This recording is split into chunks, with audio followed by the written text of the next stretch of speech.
how are you again? Who was it? Mary, how are you? Hi, Jake. Thank you for joining. Wow. Thank you all. Welcome, welcome. Thank you. Hi, Jane. Abraham, hello. Thank you for joining.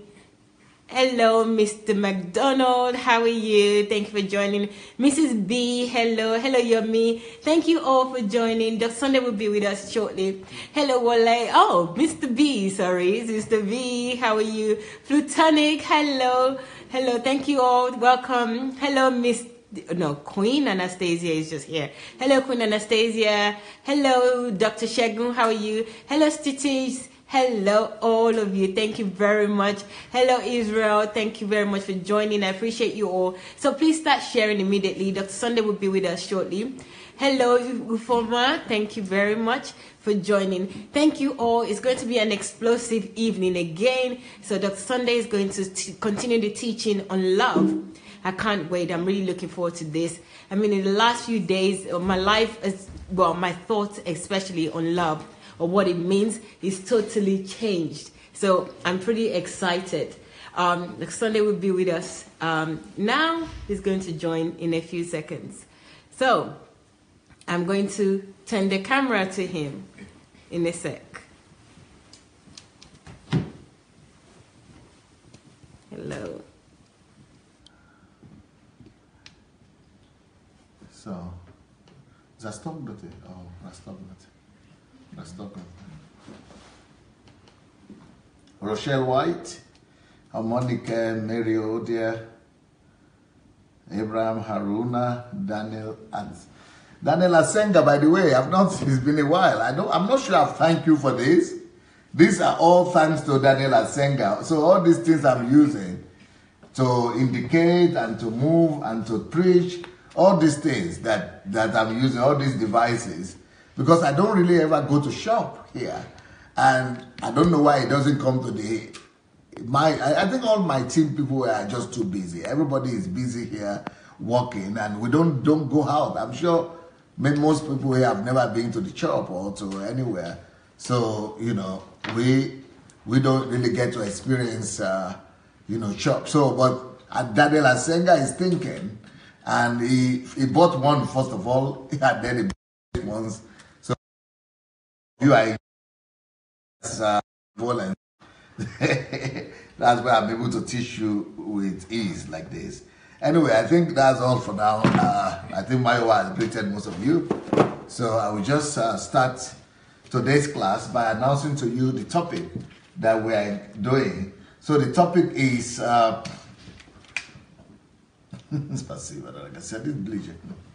topic is knowing and understanding God through love.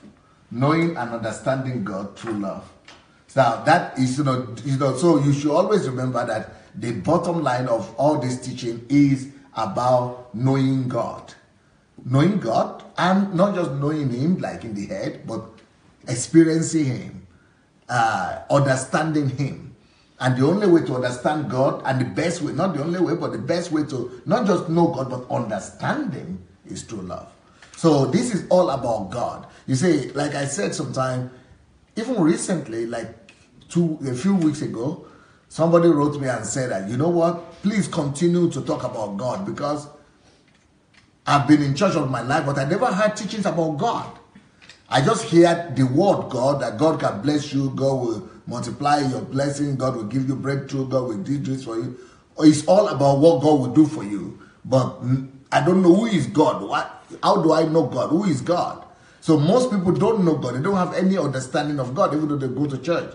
So the fact that I can know God and understand God, for a lot of people, is a new concept. But the way to know God is through love. So knowing and understanding God through love.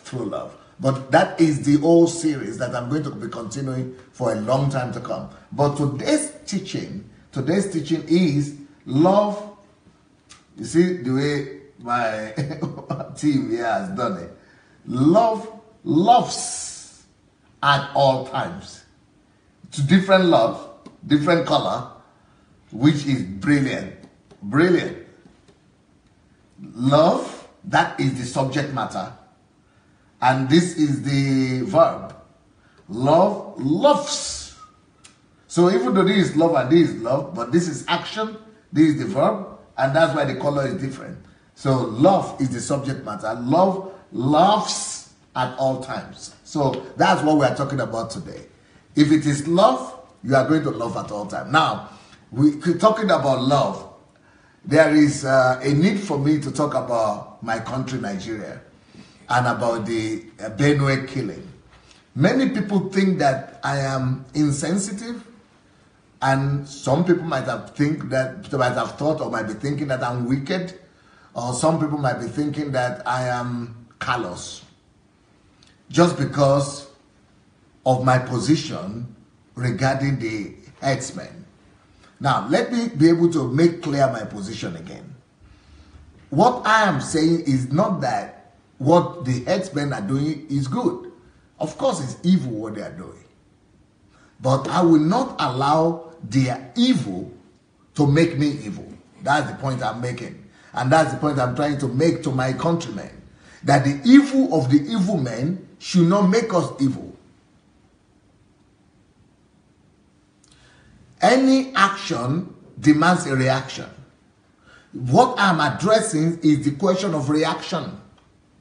I am trying to say that no matter what evil happens, no matter what horrific things have happened, my reaction must never be in terms of evil, just like, or anger, or anything negative, anything devoid of love.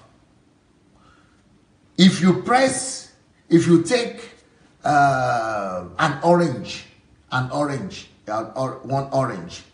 fruit, and you cut it and squeeze it, it is only orange that will come out of it. That is why I'm responding the way I'm responding. I have become one with love. I have discovered the God of love. Even though I'm bitter, I'm angry, I am broken by what has happened in Benue and what is happening in Nigeria in general. But what I'm trying to say is that the problem with Nigeria is not just the Benue situation. The problem in Nigeria for me is pathetic all through and through. And the killing is horrific. But not just the Benue killing. The Kaduna killing is as horrific as well. And the Niger Delta kidnapping is also horrible. But all these things are generating another horrible thing. They are giving birth to a monster. And what is the monster that these things are giving birth to? They are giving birth to the monster of anger. They are giving birth to the monster of hatred, suspicion, bigotry, nepotism. It is that I'm trying to prevent, that no matter how much evil is happening around us, evil that is being perpetrated by evil men should not give birth. We should not allow the evil things that are happening to impregnate us with monster. We should not allow ourselves to become American, or what is it, Americans? Is what they call Americans? Yeah, American in the hand of evil, or what they call figurehead, or what they call it. We shouldn't allow the evil that is being perpetrated by evil men to dictate our reactions and our behavior. Our behavior and our response, our feelings, our actions, our responses should not be dictated by the evil of the evil men. We shouldn't become a puppet.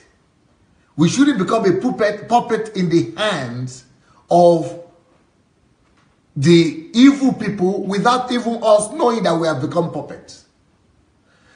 If anybody could dictate your anger, if everybody could enforce anger upon you or make you to respond with anger, with hatred, it means they have dominion over you. It means that the people who are doing the evil that you say you are hating, they are the ones that are controlling your emotions. You are not in charge anymore. You have lost it. That is what I'm trying to teach my people. That even though horrible things have happened, we should still remain Christians. And our response must still be Christian. What has happened has happened. Somebody is saying, but you are not pathetic. You are not empathic about it. You are after me being empathic in feelings, but I want to go beyond feelings. And you all will hear of my reactions. You all will hear of my decisions and my reactions soon. I don't just want to do what everybody is doing, just talking feelings, talk. That is bordering on opportunism. And that is bordering on empty talk. I don't just want to talk. I want to come with solution. Both to the victims, but I don't see victims as only in Benue. I don't see victims as only what has happened in the southern Kaduna. I see victims all over Nigeria. The whole of Nigeria is a victim situation. Both of the government, but of the lack of law and order and of the evil that is being perpetrated in the country. We must fix the old Nigeria. That is my concern. And pray that God will give you long life. Once God gives you long life, at least another 10 years or 5-10 years, you will begin to see my response. But my response is not going to be condemning and emotions and just speaking. You will see constructive response. And I hope that by the grace of God, even though everybody is condemning me now and thinking that I don't have feelings, I'm not sympathetic, I am wicked, I am callous, let them say that. They have their day now. But when I come with my own decisions and response, and when the response and the solution will be visible, then I hope they will remember what they have said now and be able to change their minds. But let's remain Christians no matter what. So this topic borders on this thing that I'm talking about, because what I'm talking about today is love loves at all times. You mean when they are killing your family people, you will still love? Yes. You mean if they are killing, what about if they kill your family members, your wife, they rape your daughter or your wife, you will still love? Yes. What about if they kill you too, you will still love? Yes. Love loves at all times. If we say we are Christians, and the Islamic jihadists are killing us, do we still need to love those jihadists? Yes.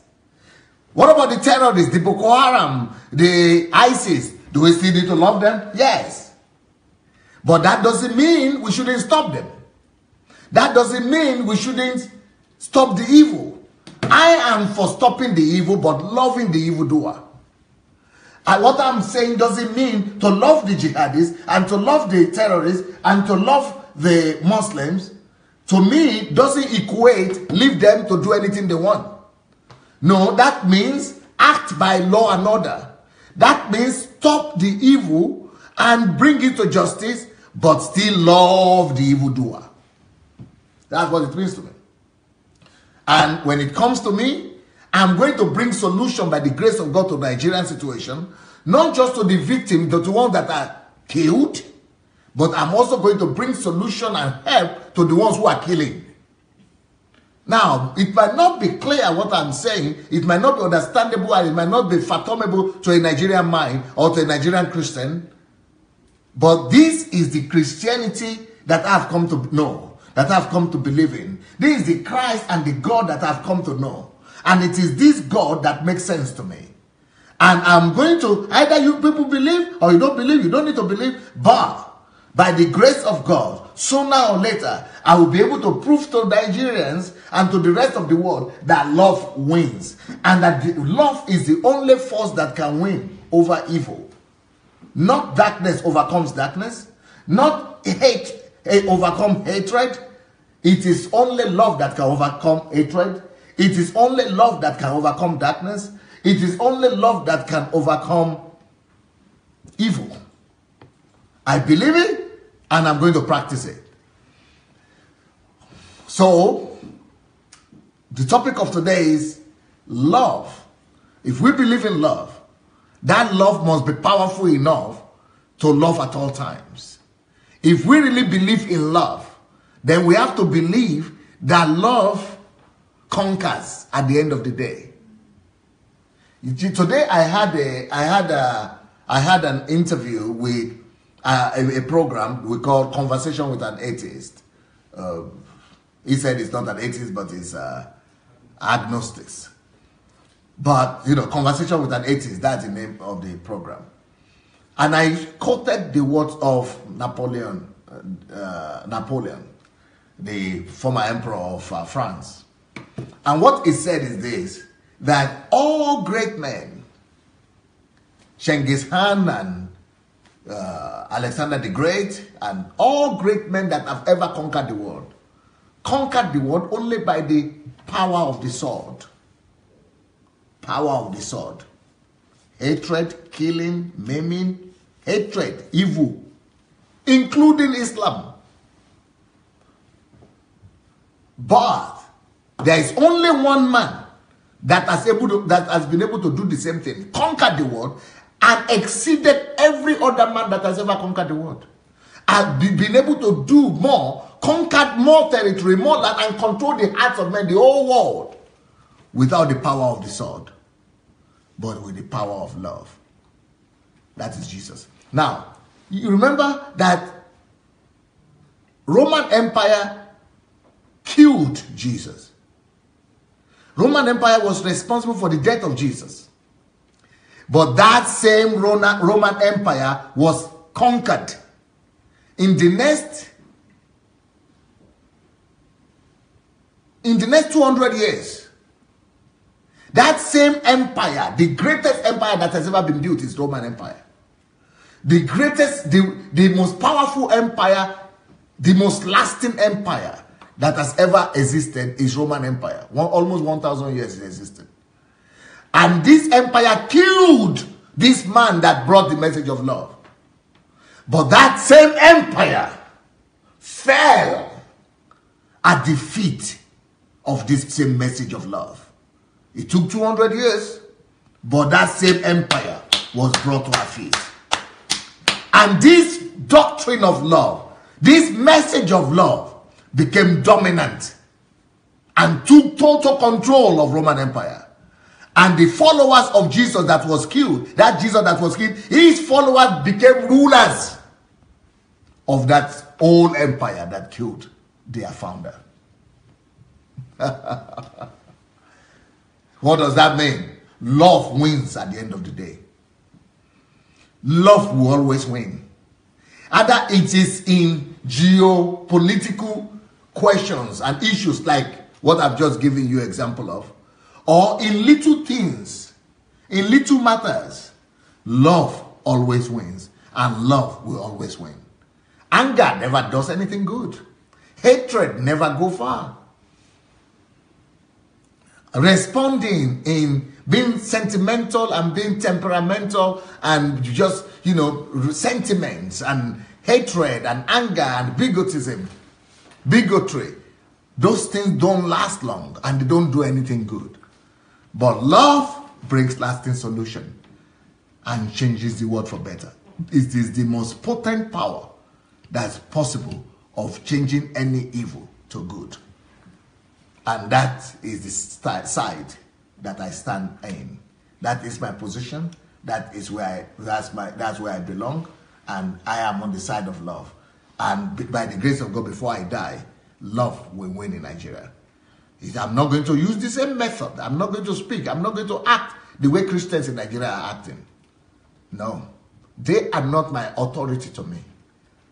Examples that Christian leaders are giving in Nigeria, the way Christians are responding in Nigeria, for me, they are not authority to me. Don't expect me to respond the way Nigerians are responding. I will not. If you say because of that I'm wicked, so be it. If you say because of that I am apathetic, so be it. But God knows my heart, and you will soon know my actions. But I want to show and demonstrate a new response that might not be popular now, But believe me, this my response of love is what is going to remain standing when all others are long gone and forgotten. Love again will win, even in Nigeria. So the topic of today is love will always love at all times. Love loves at all times. Now, it is when you love at all times like this that you come to the knowledge of God. It is only the love that loves at all times that gets to come to the knowledge of God, that gets to know God. It is only the love that loves at all times that comes to the understanding of God. There is no way you will understand God if you don't love at all times. There is no way you will know God if you don't love at all times. As a matter of fact, the fact that you cannot love at all times is a confirmation that you don't know God. And the fact that you see it strange to love your enemies is a confirmation that you don't understand God. Anybody that understands God will love at all times. Anyone that knows God will love at all times. And the path to knowing God, the path to understanding God is when you begin to love at all times.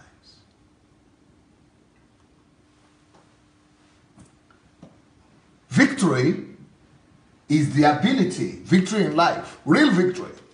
What wins in life is love. Hatred can never win hatred. Evil can never overcome evil. Only love can do that. Victory is the ability to maintain stability, peace, love within your heart, no matter what is going on around you, good or bad. Now, things might be going on. Okay, people always ask me this question. What about if somebody comes to attack your wife or your children? I'm going to stop them, but I'm still going to love them. Those things are not controversial. I'm still going to love them, but I'm not going to repay them with evil. I'm going to stop them, and maybe I'm even going to prosecute them or put them in court or put them in jail. But why doing that, I will still keep on loving them. What about if somebody comes to rob my house? Will I not call the police? I will call the police. What about if you need, will you prosecute them? Will you take them to court? Oh yes, I will do that. Why? But you say you love them. Yes, I will take them to court, prosecute them, even jail them, and demand the maximum punishment for them, even though I will still be loving them and feeding them and praying for them and doing everything I could do for them to show them love at the same time. So justice is not the opposite of love. Love doesn't cancel justice. To love doesn't mean to give room and encourage evil. Justice and love, they are different, distinctive terminologies, but one is a manifestation of the other. Justice is an affirmation of love, and justice is an extension of love. So there will be no love without justice. And love is never complete if it's devoid of justice. So I demand justice for the killer, for the people who are killing, for the people killed in Benue State and all over Nigeria. I demand justice against the evil perpetrators. But I will demand justice while I am loving. And my demand for justice doesn't stop me from loving. I don't see them as to be counter parallel understandings. I see them as subsidiary understandings. I see them as same word of different, angles. So victory, if I am emotional when things go bad and I begin to act bad, then I don't have victory. If I become evil because people are evil to me, then I'm not victorious in that situation. I am only victorious in those instances and in those situations when I am able to maintain my peace, when I'm able to maintain my harmony, when I'm able to keep on loving, maintain my love, despite what I am feeling, and despite what is going on in my life and around, and despite what people are doing against me. When I'm able to maintain love, even to the people who are guilty and at fault, then I am victorious. So my measurement of victory is not that I've retaliated. Retaliation does not procure victory. Retaliation does not deliver me victory. What delivers victory to me is love. Even if I feel that I'm victorious right now with this retaliation, it might appear I'm victorious, but that act of retaliation, the person I retaliated against, by come against, I retaliated against me again. It is only love that secures lasting victory. Lasting victory and everlasting victory is only as a result of pure love. So victory is the ability to maintain stability, peace, which is love, especially in your heart. Now somebody will say, okay, what about if it's a war and somebody comes to fight against your country? Oh, we are going to raise an army. We are going to defend our land. Raise up the army. Go and defend your land. But even while you are fighting against the enemy, as in the battle front, you are still loving those enemies. Even when you are preventing them from killing you, and you have to, disarm them and maybe stop them or even kill them, even when that is going on, you still have to love them. So, victory is when you're able to maintain love. Victory, therefore, is only secured by love. So, when you have peace and you maintain love towards your enemy, you are victorious. But when you are angry, when you are bitter, you have been defeated by that same enemy. For example, there was a day that I showed you the video of a woman who forgave the killer of her son.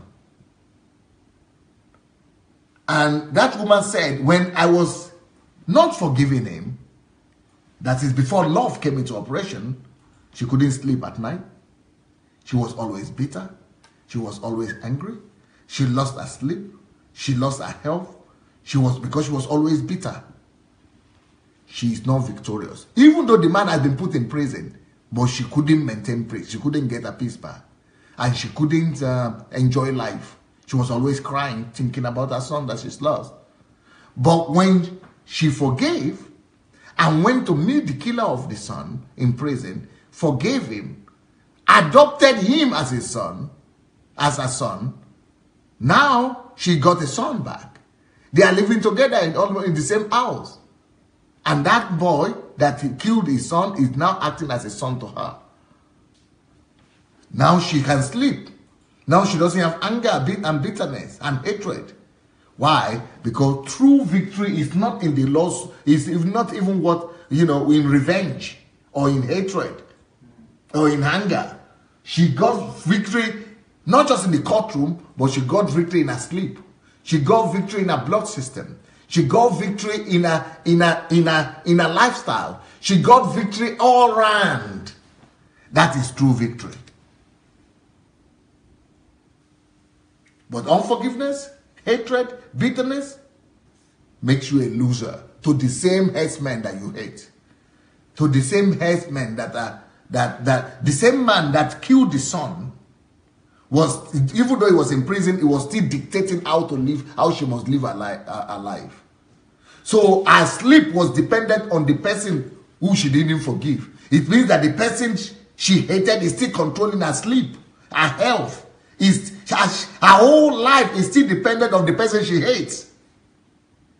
That is why it is unwise to allow hatred, anger, lack of love, lack of forgiveness to be in your life. Because you don't have victory with those things. It is only love that secures you victory. It is only love that makes you to have peace, inner peace, which is the ultimate victory. It is only love that will give you peace of mind within, stability within. That is real victory. So victory is the ability to maintain stability, peace, love within, no matter what's going on around us, good or bad. Now, Luke 6:27 to 35, it says, "But I say to you who hear, love your enemies." In the rendition from Matthew, it says, "You have heard that it was said, eye for an eye."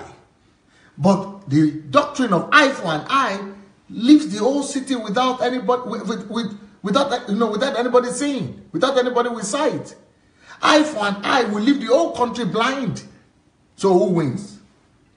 You've done eye for an eye now, so who won? Who wins? All of you are now blind. Also, okay. Who is the winner? Of course, you said, no, I'm the last one standing. I'm the one who removed the eye of the last one. But you are the only one seeing. So what is your fun? You don't have fun because nobody is sharing your joy of what you are saying. You cannot share what you are, you cannot describe to people what you are saying. You will still be frustrated. It's as good as you yourself, you are blind. Even if you are the only one who is seeing in the whole village of the blind. So you don't win. Only love secures victory, you see. So he did that why Jesus came with a new commandment. And said, you have heard it. And it was practiced. You didn't just hear it. It was practiced. But it never gave victory. It never brought peace. It never brought victory to the world. That's why I brought a new commandment, which is love. You have heard that you should only love your neighbors, your friends, people who are good to you, your relatives. But I come to you to say, love your relatives, but go beyond that, love your enemies as well. It's not because Jesus was foolish. It's because he knows something that we don't know. And you know why I could trust him? Because he's the author of life itself. He created life. He knows how life is meant to work. And because he is the one behind life, he knows what makes life to work and what works against life and what makes life not to work. And he told us that it is forgiveness, it is love that makes life to work. And he's the author of life. He knows better than I do. I better do the way he does, the way he says, rather than the way I feel. Evil and anger and unforgiveness don't lead to constructive and lasting victory. So Jesus said, but I say to you who hear me, love your enemies. How come love your enemies? You remember our topic today? Love loves at all times. And when you're able to love at all times, it brings to the knowledge of God. When you're able to love at all times, it brings you to the understanding of God. So love loves at all times. So he said, that's why he said, love your enemies. Now, enemies are people who bring pain to you. Enemies are people who bring you discomfort. Enemies are people who make life hard for you. Enemies are people sometimes who want to deprive you of your own life. So how can you love somebody that is causing you pain?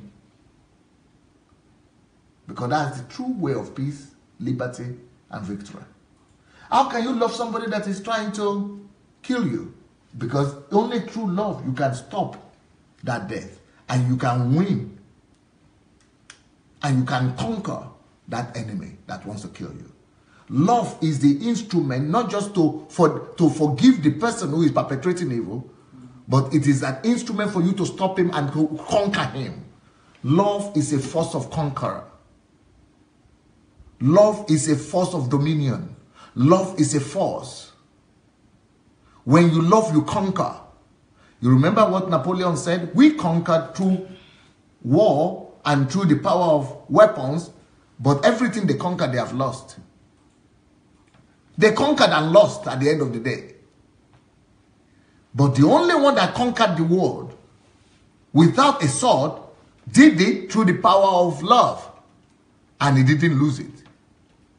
Over 2 billion, over the half of the whole world now, about over 2 billion people are following him now. He didn't lose. He never lost what he conquered, like all others who lost what they have lost what they conquered. Their empires have all collapsed. But the one that conquered with love maintains that victory up to now. So love is a force to conquer. It is only love that is the force, the only medicine that can conquer evil is love. It is the only antidote for evil. Love is the only antidote for evil. It is the only force that is powerful enough to stop and conquer evil. So when God is saying to love your enemies, He's not just saying you should become a weakling. He is telling you to become more powerful than your enemy. He is telling you to go another direction and use the power that is only able to conquer the anger, the evil that is in them. He is giving you a secret that you never knew, and a secret that will eventually work. A secret that might look weak to the ordinary mind and eyes. A secret that might look ineffective in the meantime, but a secret that will eventually deliver the victory to you. So to love the enemy is not an act of the weakling. To love the enemy is not to be weak and submissive and to be subjected and to be subdued. No, to love your enemy is to subdue your enemy. Is to be superior to your enemy.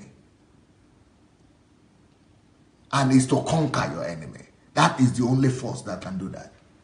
So, love your enemies. Do good to those who hate you. What? Do good to those who hate me? I mean, he's hating me. That's what I'm saying. When somebody hates you and you are doing good to them, you are conquering them. Even when it appears that you are doing good to him and he's still coming to show bitterness as you are doing the good. You know what? If you persist in love, love eventually wins. I want us to show that video of that white boy that was going in the street and giving $100 each to people. Let's show that one. Love will eventually win. Love never loses. So if somebody hates you, the Bible says, bless those, do good. So love, there are different, these are distinctive things. Enemy must be loved. But when it comes to hatred, love is not enough. When it comes to hatred, love must be demonstrated. Love must be manifested. So for example, some people are telling me, Pastor, you don't understand. These jihadists, these headsmen, they are jihadists. And they hate Christians. And they want to conquer and kill Christians. Then I go back to myself and to my closest. And then I go back to the word of God. I say, okay, when it comes to hate, what is the medicine that can deal with hate? The only medicine that deals with hate is not just love. When it is enemy in general, you love. But when it comes to that enemy, not just being your enemy, don't liking you, but hating you plus that, then you have to apply the only medicine that can conquer, neutralize that hate. So when it comes to the headsmen and Islamic jihadists in Nigeria, I just go to my Bible. I say, if they are really determined at exterminating Christians in Nigeria and they hate me and they hate people like me and they hate my people and they hate Christians, then I have an answer for them. And that answer is love, but not just love. Is an answer that is rooted in the only medicine and that can conquer hate. And what is that medicine? Hate is only conquered by not just love, by being reciprocal. Reciprocating good. Now, they hate you. They are doing evil against you. But the only medicine that can neutralize that hatred is an action from your side. An act of love. An action of love. Which is, you must compulsorily go and apply the medicine of good. Don't just love in your heart, oh. You must build a system. You must come up with a strategy of good deeds towards that person and those individuals who hate you. So when I now say I have my own answer and I'm preparing my own strategy, I'm not preparing. I have them prepared already. I have my own strategy on how to stop all that thing. So when they say, oh, Islam it conquered what they call it, Turkey. Turkey used to be a Christian something, and now it's a Muslim country. They want to do the same thing in Nigeria. Pastor, you don't know. They have Islamic agenda for Nigeria. I don't care about Islamic agenda. Let them have any agenda they want to have. I'm more concerned about me building an agenda according to the instruction that the greatest man who ever lived gave me. And he's the author of life. If I believe in that he's the author of life, I must believe in instruction. If I believe that he's the author of life, he knows and is always right. He cannot fail. He cannot make mistakes. I will rather radically believe in his word and act by it. I will package a system and create a system of good. By the time I package and I come down with a system of doing good to those who hate me, you wait and see. You wait and see who will win and what will win. The disciples tried this, and you know what they got at first? In the immediate, they got death. All the apostles, apart from John, they were all killed and murdered because they were repaying with good. But 200 years later, Agabako buguru gugu gagagaga agaragido guru guru guru agaga makama mamba gabudu gudu gudu shengede gedi gidi kagagaga bakuku kukuku bamba baba burukoto borokoto baba. The author of life, the one who spoke those words that only good came to back up his words. Victory has a time limit when good is persistent. So even though they killed all the apostles, for them trying to repay good with evil, they were killed. They were eradicated. But their followers, they believed so much in the word of their Lord and Savior and the founder of their religion, the author of life himself. Even though they killed all the apostles, at the time they killed all the leaders into the third generation of Christianity, but they still kept on loving their enemies. Then they have passed the exams. Then God arose on their behalf, because they never gave up in using the right medicine of good, of love. They never resorted into the weapons of evil, cursing their enemies, killing their enemies, destroying their enemies, or calling fire on them. They abided still by the word of the master. That is when the master could come to show that he is the creator of heaven and earth. And he made them to conquer the whole empire. And from 300 years later, even the throne, the imperial throne of Rome, was now being occupied by Christians. In fact, it got to a point that if you are not a Christian, you cannot become a Roman emperor. It became a law. Only Christians could rule them.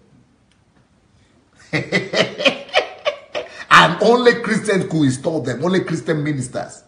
The descendants of those that were killed were now installing the emperors and the kings and the rulers of the whole empire, not the one seat alone. And they rule the whole world that way. I would rather stand by the word of Christ. So if you want to conquer people who hate you, set up a program that is all packaged in good. Package good in different expressions. It could be packaged in terms of them. If they are hungry, it means it will be food. If their children cannot go to school, it means it will be helping pay for their school fees. If it is in them not having a place of worship, it will mean in building them mosques. It could be in different ways. Just make sure you package from your whole heart. Do a package of good and just go and be delivering it at the doorstep of those people who hate you. And come and see what will happen. You will hear a story. Let's have a look at that video.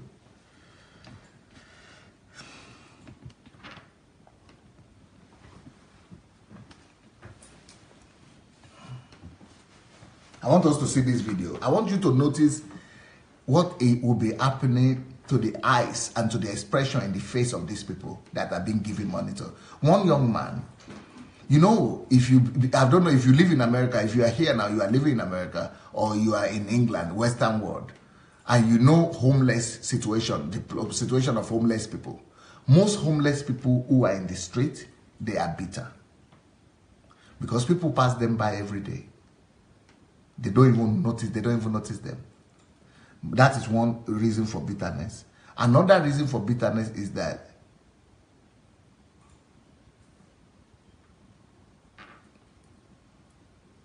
the system had broken them. And they are also bitter at the system. So most people in the street are bitter people. And when you are passing by, they are looking at you that you don't understand them. Everything is good for you. But they are citizens of the same country. But they are living in winter, in summer, outside. And if you are passing by, you don't even think of them. It's a difficult thing for people who are homeless to understand why people are so wicked they are passing them by. It is also a difficult thing for them to forgive. But see what love does. I want you to pay attention to the reaction and the facial expressions of these people. Let's go. What's up, guys? I'm Kyle from Get Back Films. Today we're in Salt Lake City. We've been a little more fortunate in our lives than some people have. So today we're going to give $100 to homeless people. Hey, man. Hey, here's $100. Thank you, brother. No problem. That's yours. Let's stay, my brother. How are you doing? You have a good day as well. Thank you. No problem. See that joy. Let's go back a little bit. Just a little bit. See that joy. See that joy. So go back a little even more. A little bit more. A little bit more. See that joy. See that joy. And these people, they are in anguish. They are bitter. They are in anguish. They are having hatred against the system. But you remember, sometimes it's not just against the system. Some of them are angry against their wives. Some of them are angry against their children. Some of them are angry and bitter. Hatred against their family members. Hatred against the country. Hatred against the system. Hatred against the whole people, the citizens. But you see, when it comes to hatred, there's only one medicine. When it comes to hatred, there is only one medicine. So what is that medicine? That medicine is called not just love. Love them. Oh, hello, sister, hello, brother. That's good. There is a place for it. You do that to enemies. But when it comes to hatred, people who experience hate, only one medicine. And the medicine is good. You've got to package good for them. So this guy got the key right. Good, doing good. Not just loving him, but you must express that love to him through some good packaging or packages or actions. It must be actions of good. That is what conquers hatred. Rewind. Let's start again. Let's see. Okay, let's play. Here's $100. Stop. Can you see the humility? True love is expressed through humility.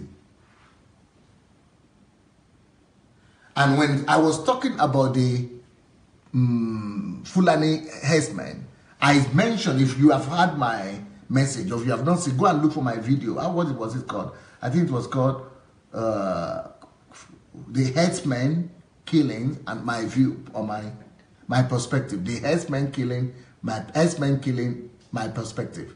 I mentioned two things there. I said there are two things that my response will be in two ways. Two ways we could resolve the problem of extremist Islamists, or whatever, the fundamentalist Islamists in Nigeria. I said two words, if anybody will remember. One word is humility, and the other one is love. If you will remember, two words, humility and love. So you see this guy, he's not coming like, haha, I am the successful guy here, I have $100. Because even when they give them something, they are not used to such a big amount. They are used to somebody giving them maybe some cents, some coins. But for somebody to come with $100, that is mind-blowing. But still, it's coming not with superiority mindset. But when you really want to help people, you do it through the expression of humility. Then love is palatable that way. Go ahead. See? Yeah, keep on praying. Let's go play. You see, John? You see? Stop. No hatred anymore. Joy. Hatred has been conquered by do good to those who hate. Good, the action of good, has destroyed hatred. And then see what he has done. You know, remember what I said? When you love at all times, love leads to knowledge of God. And love leads to understanding God. See what he did? Maybe he has not prayed to God in ages. Maybe he's even bitter at God even. See what action of love, kindness will do? It brought him to before the Lord. It brought him to the knowledge of God. And he might be a Christian or not a Christian. But his love that is accepted, the love of God, the knowledge of God has been manifested, is also bringing him to the knowledge of God, understanding of God. And then all of us that are watching, love is bringing us to the understanding of God. And let's play. Let's see what it says. Praying to Jesus already. Been able to bless us and let every step that you walk be blessed. In his family, in Jesus' name. Amen. Thank you, sir. Thank you, sir. You see the love. Kyle, nice to meet you, brother. You see the joy. Hey, here's $100. See what's happening. You see the stop now. Go back. Or reduce reduce the sound. Don't worry. We'll just reduce the sound or remove the sound. No, remove it. Just remove the sound altogether. Let it play. Yeah, let it be on. Just remove it. Okay, go back a little bit. Go back. Okay, let's keep on going now. Now you can see depression here. Depression. See what will happen. Brighten up. You see smile? That's what love does. You see what's happening? You see what's happening? That's love does. But not just love, you see? No trace of hatred. It doesn't matter if it's towards him or toward the society. See what's happening here. Anger, hatred, suspicion. This is suspicion. Suspicion turned to love. See? You see what's happening? Doing good as a place is a medicine. It is like a medicine. That's what Jesus said. He knows. He's the author of life. He knows what doing good will do. Doing good will make the heart, not just make the heart, turn an enemy to a friend, and it will totally eliminate hatred. It's not because it's by accident. No, it's no accident. It is this word that is said by the author of life, the person who gave life, who knows life. When we live by his instructions, we prosper. But when we disobey his instruction, we fail. This is true victory right here. This is true victory right here. You see? This guy is a rough guy. But see what's happening? See? Crying, love, hugging. You see?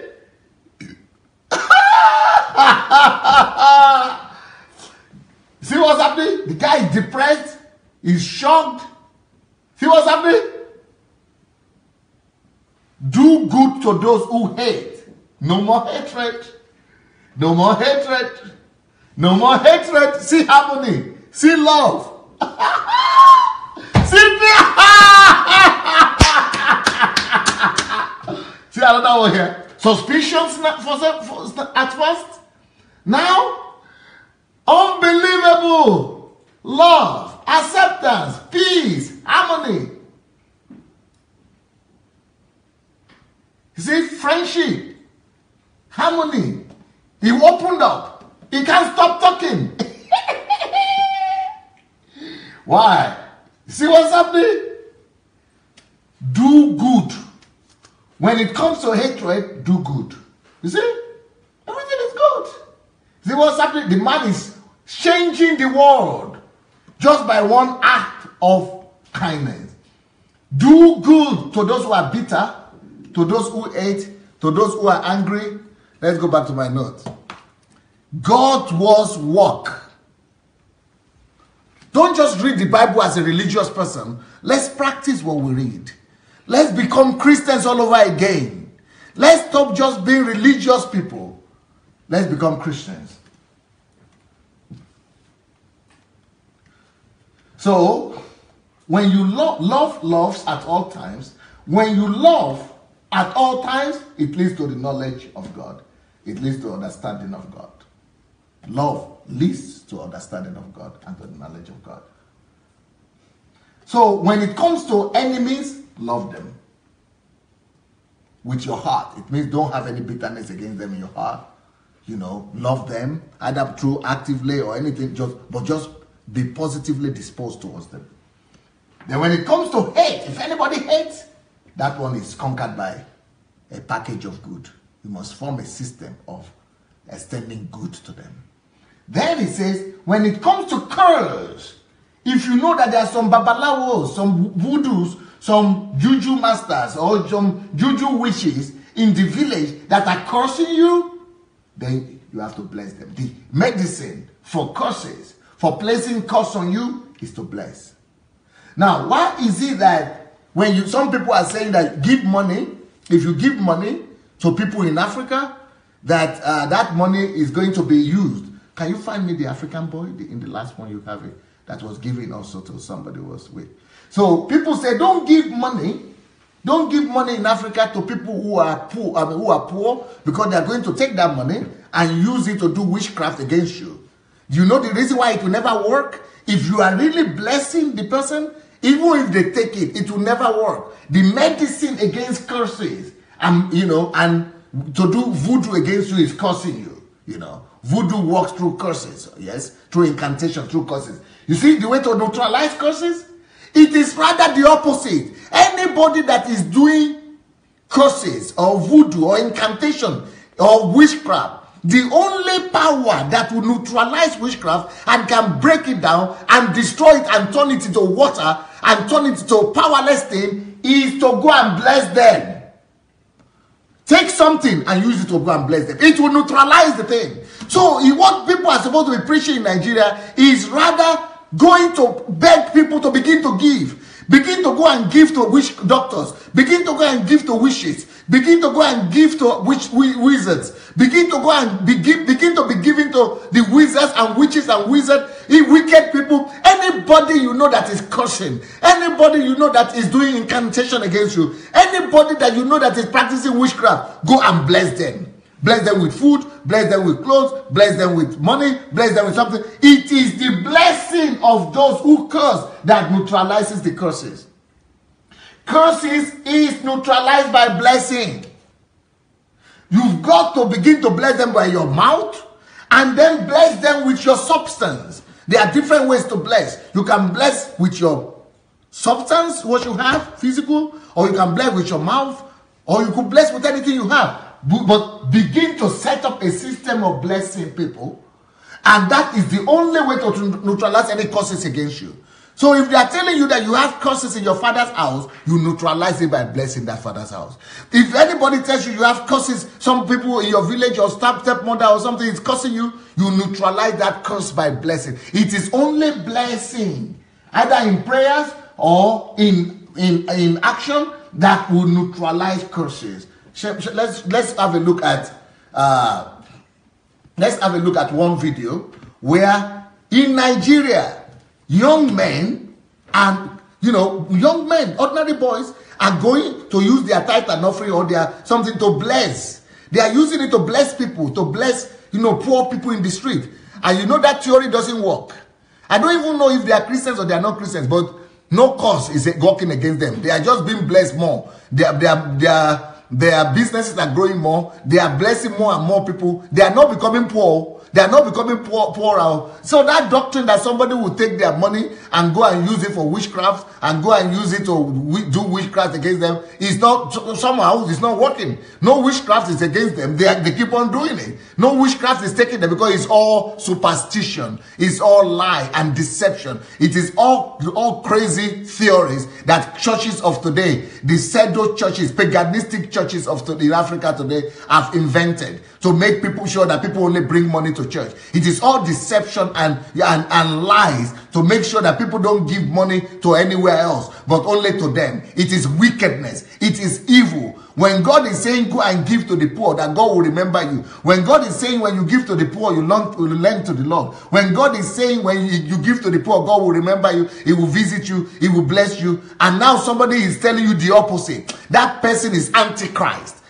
Because it's against the word of God. It's against the word of Christ. It cannot be true. There is no way you can bless people with money and that money will be used for witchcraft. Me, I the bless. I'm blessing people. Why is it that no witchcraft is coming? If unbelievers are blessing, Muslims, what will you say about Muslims? Muslims are always giving money out every Friday. It's part of their religion. They are giving money to bless people. Do you know what? Somehow witchcraft is not conquering them. Somehow witchcraft is not working against them. Witchcraft is only working against Christians who believe this crap and this lie, who go to all these fake churches. That is the only people who are afraid of witchcraft. But these Muslims who don't even believe Jesus, who don't even need to pray, by just giving, that they are giving is neutralizing that curse, even if there is a curse like that. So Muslims are giving and they don't even know about this because it is their religion to give. And they are giving and no witchcraft is conquering them. Deception. Some paganistic syncretism in Africa that we must flush out as fast as possible. Here we go. Let's see an example of a young man like that who is demonstrating love by using his own money to give to. He's not just giving to this one alone. He's going out every day or every week and taking camera and, giving money to people every day. You mean it has not come to anybody's mind to go and take the money to do witchcraft? So why is it that no witchcraft is taking it? He's keep on doing it and keep on prospering because it's all rubbish, some lie from hell that has been invented by evil, malicious people. Here we go.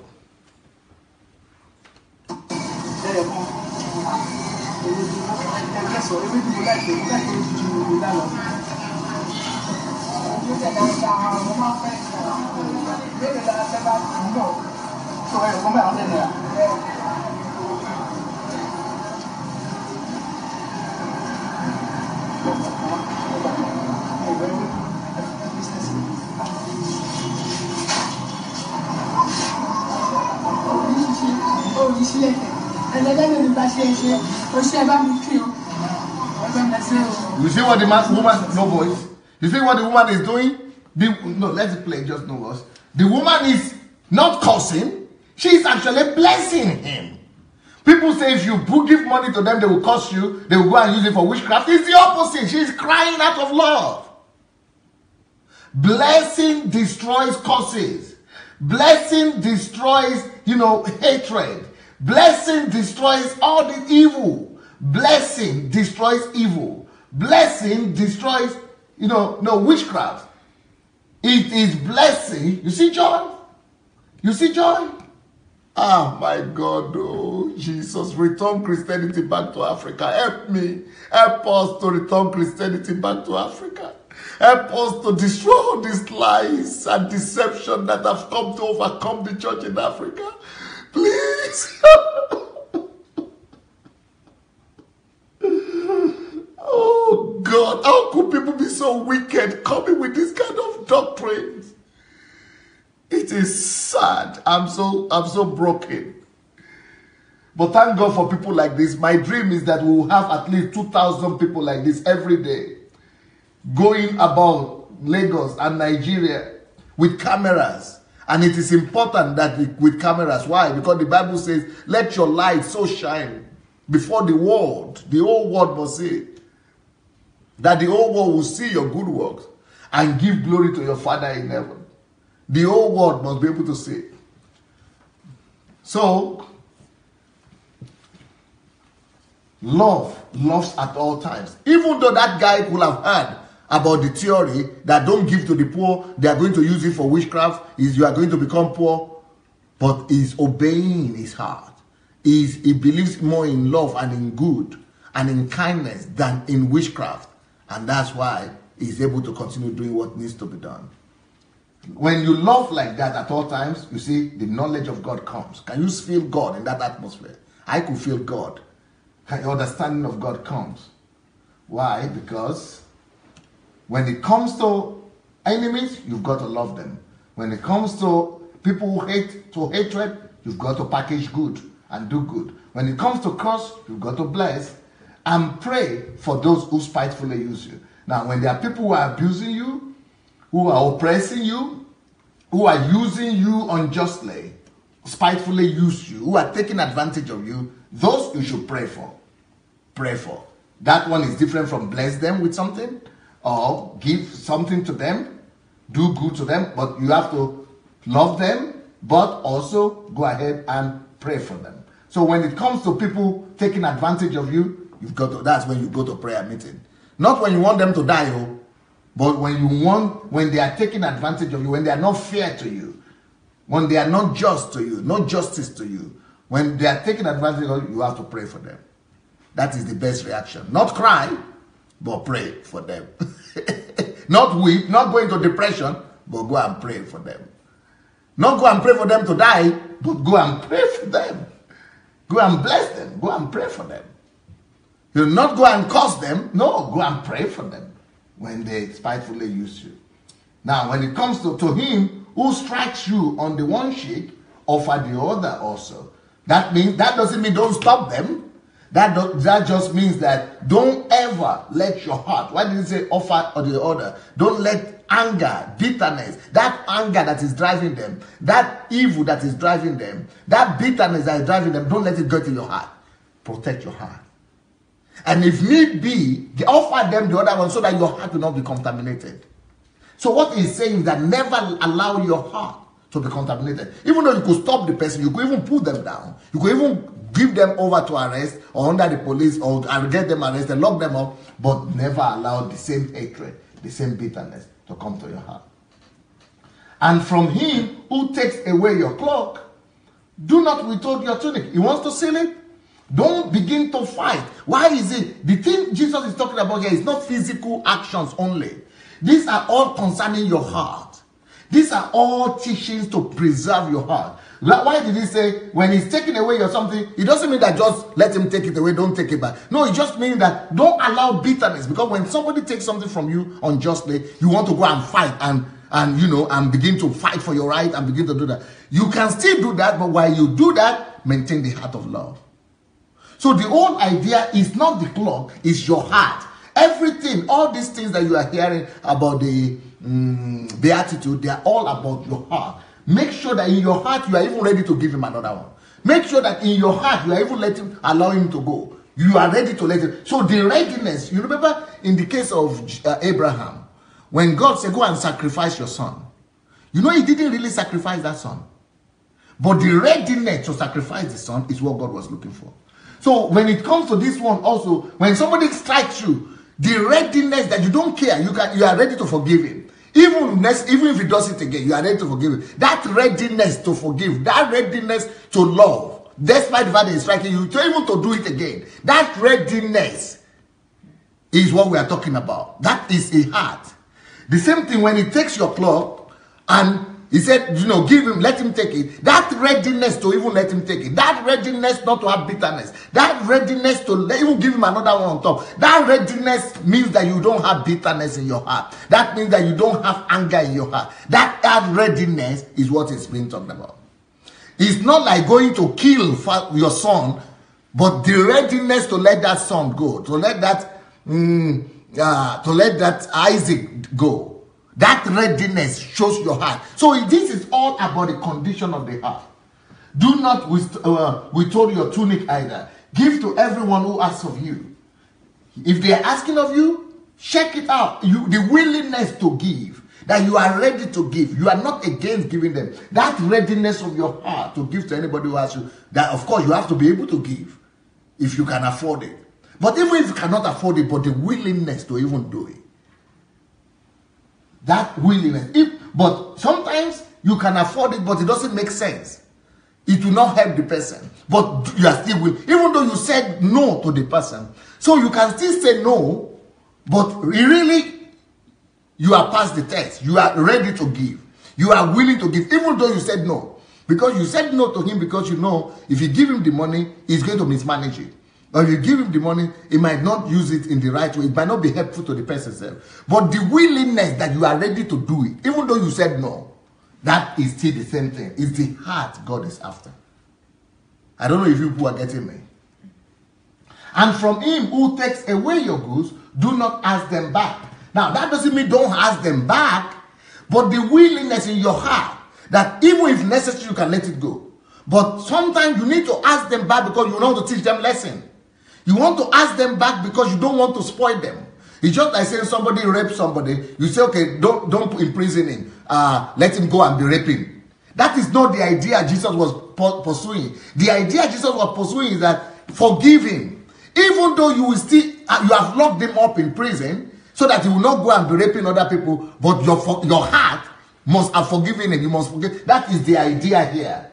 So when somebody takes away or something, that doesn't mean that when thieves come and rob your house, don't take the thing back even when it's caught. No, that's not the idea. The idea is that even though he has taken it, but you have released him, you are not, if you have opportunity to get it back, you get it back. If you go after it, take your things back. But in your heart, you can still embrace that person. You can still bless that person. Even at the end of the day, you can even give him some cash. That heart of love, that heart is what Jesus is talking about. Every time you see the scriptures like this, he is referring to the heart, condition of your heart. You must let people go. You must bless people. You must love people despite everything. The whole idea is about love. So, and just as you want men to do to you, you also do likewise to them. You want people to forgive you in your heart. Even though you have been punished for your sin. Just the same thing with God. That's how God treats us. God doesn't like our sins. And there are consequences for everything we do. But do you think God still loves us even when we are going through the consequences of our sins?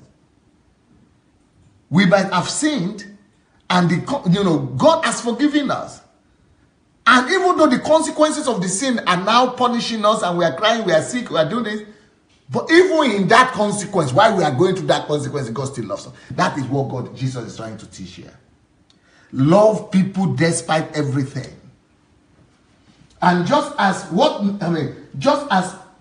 men do, just as you want men to do to you, you also do to them likewise. But if you love those who love you only, what credit is that to you? That's not Christianity. Anybody can do that. For even sinners love those who love them. That's what they are campaigning for in Nigeria now. You only love people who love you, who are good to you. That's the kind of Christianity that's Bible. That's not Christianity. And if you do good to those who are good to you, what credit is that for you? That is not Christianity, to do good only to people who do good to you. You must be able to do good to those who hate you. You must be able to do good to those who curse you. You must be able to love your enemies. That is when it is Christianity now. For even sinners do the same thing. And if you lend to those from whom you hope to receive back, what credit is that to you? What is the other thing we have there? Okay, no, that later. Is it Nigerian? Do you have some African examples there? Like, which one is it that you have? About. Okay, come. Let's see. Let's see another. Let's see the way what Africans are practicing instead of this principle.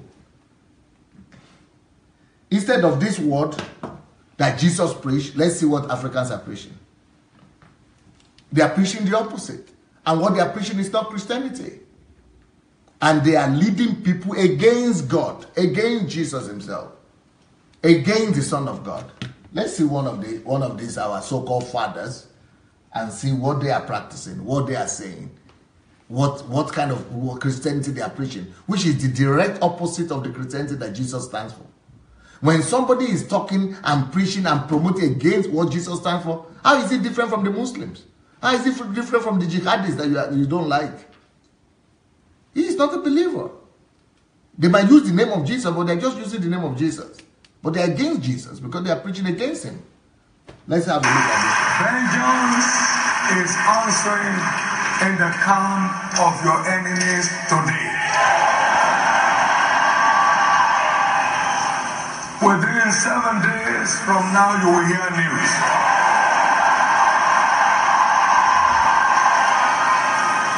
That the gang-ups against your glorious destiny in Christ has been shattered.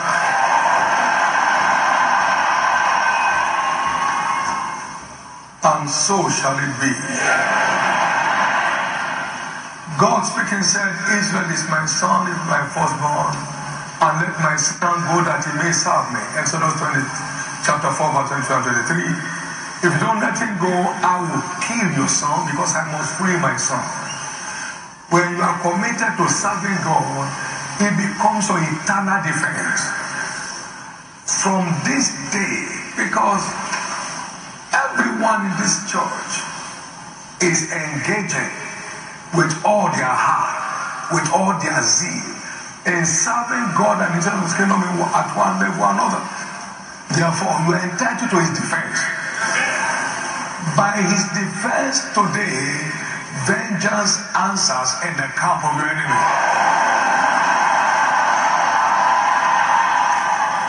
Let him go, I kill your son. Whatever won't let you go will be destroyed by divine vengeance today.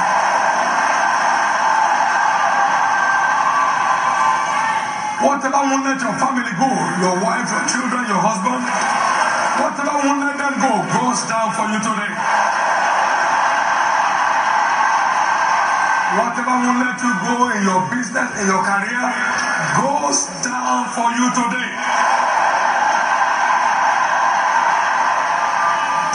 With your covenant of stewardship in place, the enemy has no more legal right to torment your life. Therefore, today is declared your day of glorious liberty. This day is declared your day of glorious liberty. Remember, the Bible says, thou shalt not suffer a witch to live. Exodus 22 verse 18. Suffer means don't allow a witch to live. Call for his or her destruction. Because until you stop the witch from living, you can't stop him from bewitching. Therefore, every agent of the devil bewitching your destiny in Christ is visited with vengeance today. Vengeance is answering in the camp of your enemies today. Within 7 days from now, you will hear news.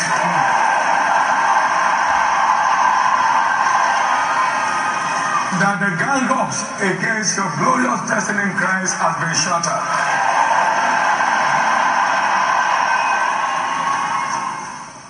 and so shall it be. God speaking said, Israel is my son, is my firstborn, and let my son go that he may serve me. Exodus 20, chapter 4, verse 22 and 23. If you don't let him go, I will kill your son because I must free my son. When you are committed to serving God, it becomes your eternal defense.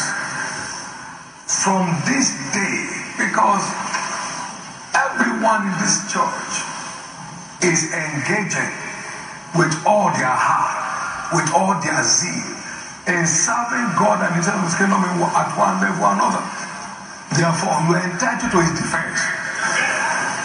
By His defense today, vengeance answers in the camp of your enemy.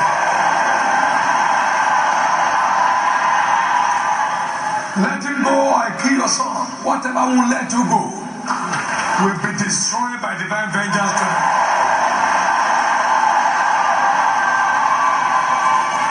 Whatever won't let your family go, your wife, your children, your husband, whatever won't let them go, goes down for you today.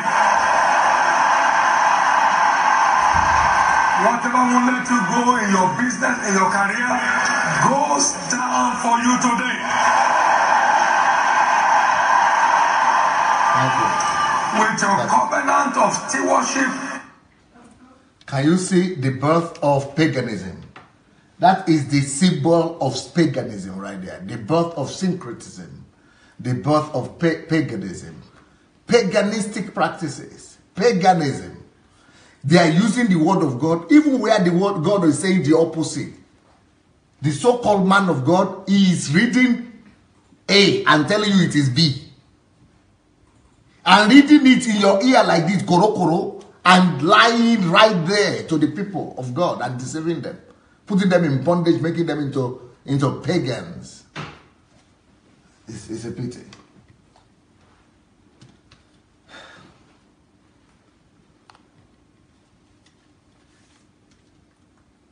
And if you lend to those from whom you hope to receive back, what credit is that to you? For even sinners lend to those who to receive as much back. But love your enemies. Again, Jesus is repeating it again. Do good and lend, hoping for nothing in return. Which means lend only those things that you are ready to let go. But even if you lend it and you want it back and they don't bring it, that doesn't mean you don't demand for it back. But that just means that even if they don't bring it back, you still love them. You still forgive the person. But that doesn't mean don't demand for it back. But you know, your heart is not attached to the thing. The whole idea is that your heart should not attach. Even if you are demanding it back, it's not because your heart is attached to the thing you gave, but it's because you want to teach them a lesson. You want to help them become a better person. That's why you ask for it back. But your own heart is ready to let it go. That state of the heart is what the Bible is talking about. But love your enemies. Do good and lend, hoping for nothing in return. So hoping for nothing, the hoping for nothing is returning the thing. Not that don't get it back, but don't let your heart be attached to, to that thing. Let your heart be attached to love. And your reward will be great, and you will be sons of the Most High, for He is kind to those who are unthankful and evil. You see, the only way to be sons of God is to act like this. You can be Christians, but not sons of God. You can be church goers, but not sons of God. But for you to be sons of God, you must act this way. So the only way for you to be Christians, to be sons of God, is to act this way. For He is kind to the unthankful and evil. Now, so real victory is the ability to maintain stability, peace, love within, no matter what's going on around you, good or bad. Love will love at all times, even when they kill your family members, even when if tragedy happens, you will still love. If you can't accept pain and trial as part of life, you will eventually come to self-destruction. Now, I have a question for you people. What do I mean here that you will self-destruct? If you cannot accept pain and trial as part of life, you will eventually come to self-destruction. Who understands? Can you write to me in your comments what I mean by this. Do you understand what this means? Girls, can you try? You want to try to answer? Marsha, will you try to answer? What if you can't accept pain, you in life, you don't tolerate pain, you come to self-destruction. If you can't accept trial as part of pain, as part of life, you will eventually come to self-destruction. If you will not accept bad things, you can't accept bad things. You only want good things, good things, good things. It means you come to self-destruction.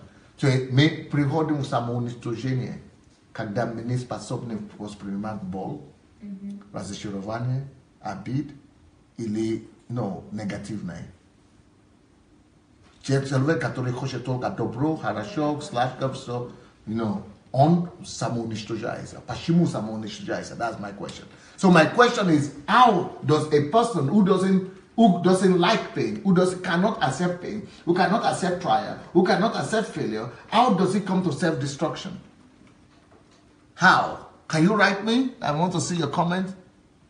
How does that come to be? If somebody that likes only good things, only pleasure, only blessing, only joy, why is that leading to self-destruction? That is the thing that is happening in our churches in Africa today.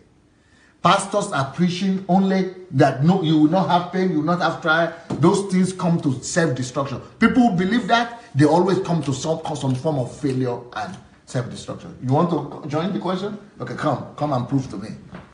I want my assistants, my people who are here to English. Yeah, if you cannot do it in English, I will help you. Yes. What do you think? Want to say it in English, right? Why? So the question is why? How? Yeah.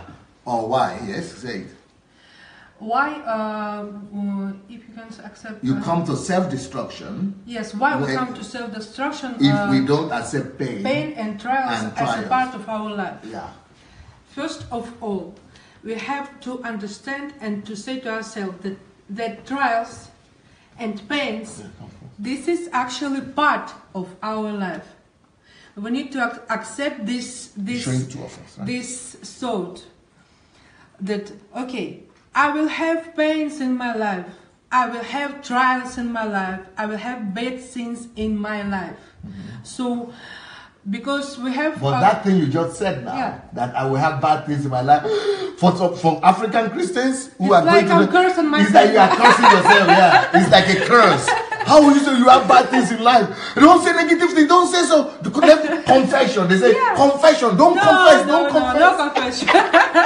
But that is how they are brainwashed African people. This is not confession, this is... reality. This is reality, first of all, and secondly, it's thinking. It's the person who is thinking and analyzing the reality and the life itself. So, okay, life is created from the black and white, like not the horse, the zebra.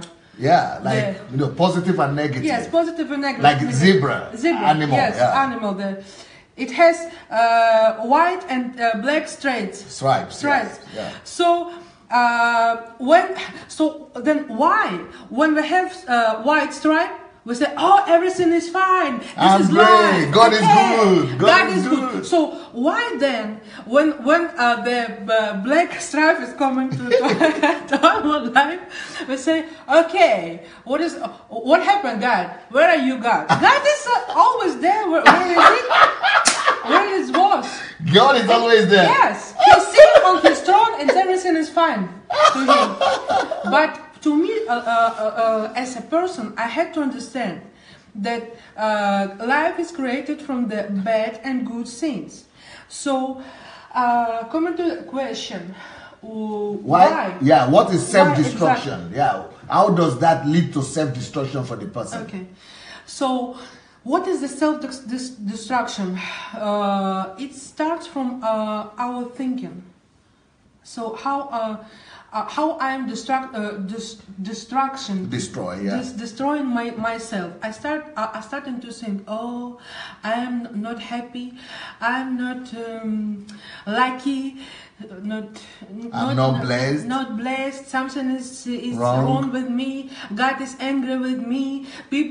All people around are against me. Maybe there are witches and wizards. Yes, everyone are bad. So you yourself, you turn yourself against the world. That is, you destroy your relationship with your friends, with your family members, with your relatives. Exactly. You self-destroy yourself because you cannot accept negative things. Yes. So why don't you? And first of all, don't accept that life is created from the bad and black and white. Yes.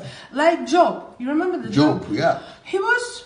When the wife says, "Okay, curse God now and everything will finish," but why? And Job, what did he say? Why don't we accept the bad things as we accept? Yes. Yeah. So it will be easier to us to live, more relaxed when the bad thing is coming.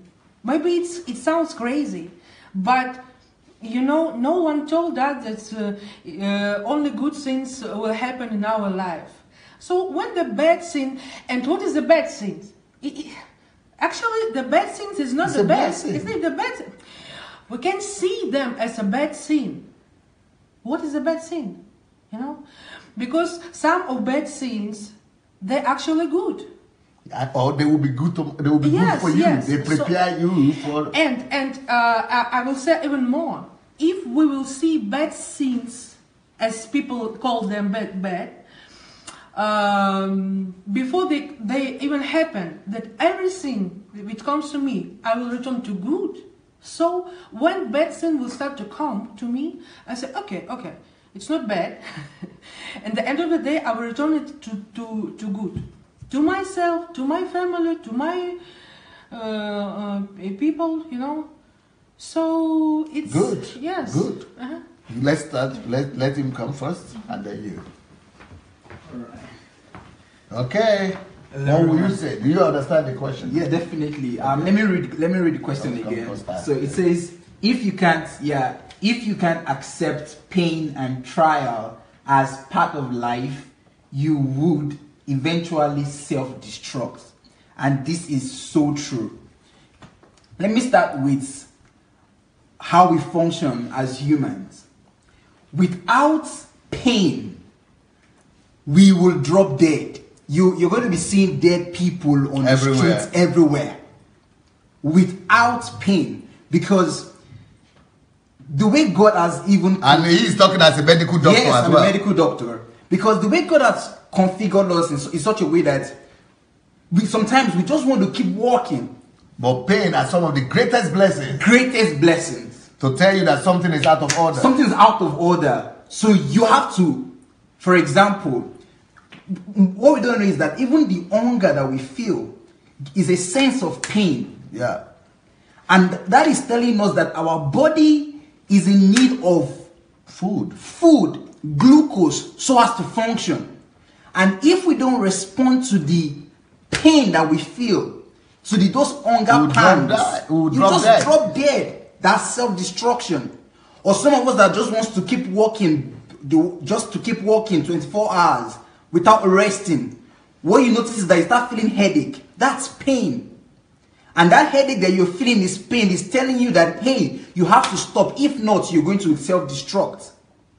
So even from the pain that we feel in our body, if you don't accept pain in that perspective, you would understand that life is actually impossible to live without pain.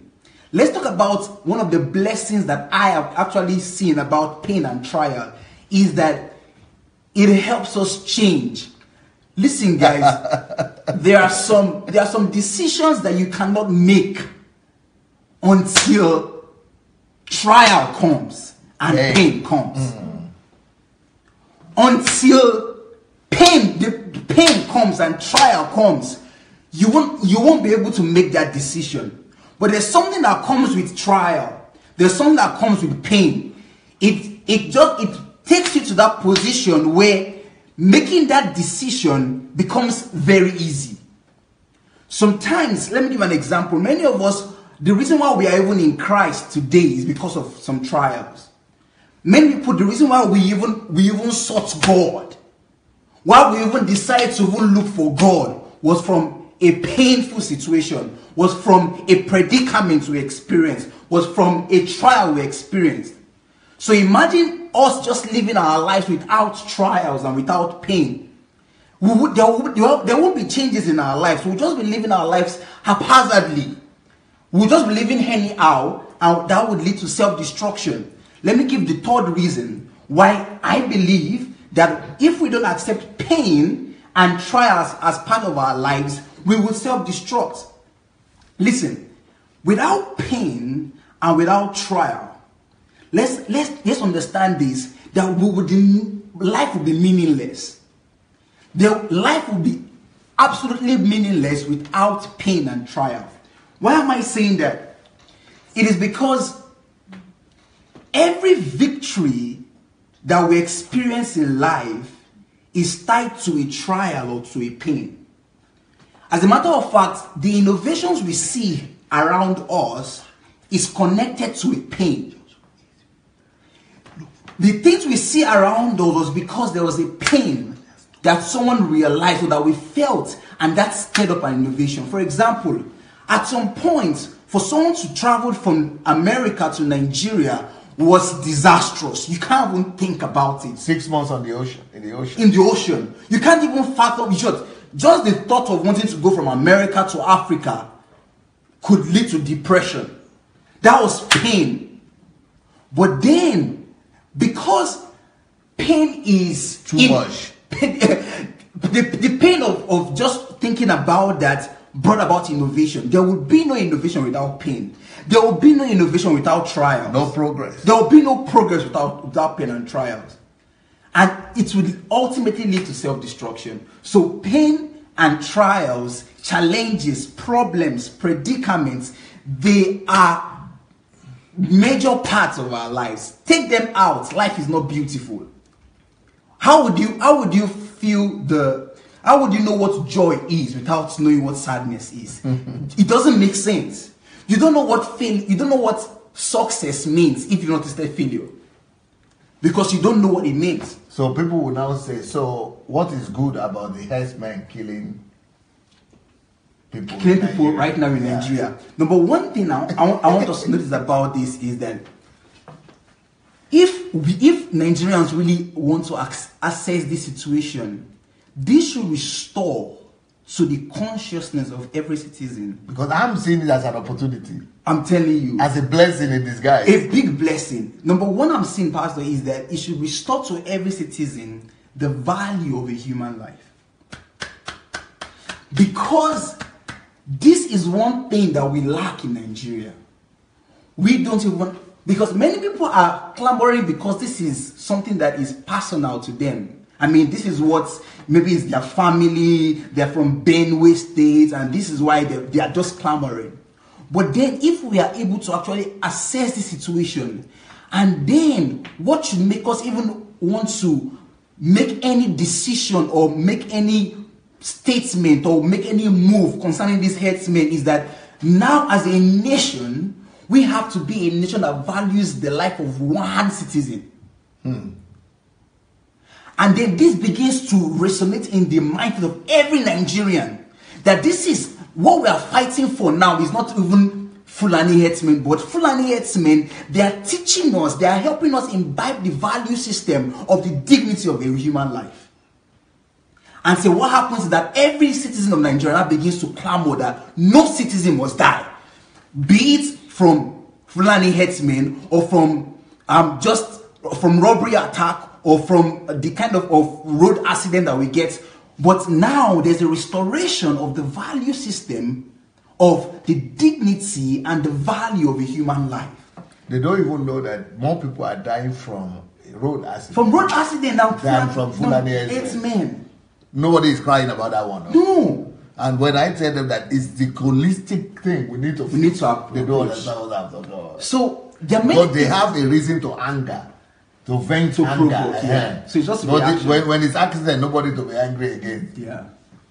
So there are many things that we can learn. The only thing that we have to just do, and I think that is what most of us must learn how to do, is to have a wider perspective of things and to be able to analyze things, not just to be reactional. We must be able to put our emotions in check and begin to weigh things. Just assess things. What can I gain from this? What is this teaching me? Let's start asking the right questions. Let's stop asking the who questions. Let's asking what. Because this is the reason why many things cannot change in Nigeria. As long as we are asking who, we are looking for who to blame. We're looking for what. That's one of the things why we can't progress in Nigeria. Until we change our question from who is the problem. We are focusing on Fulani herdsmen, and so that's why many Nigerians are they're just going on Ubari, because they're looking for who to blame. Who. But that is us. Just there's a big elephant in the room saying, "Hey, I'm here," but you guys are not. You're not looking at me. You're not even seeing me.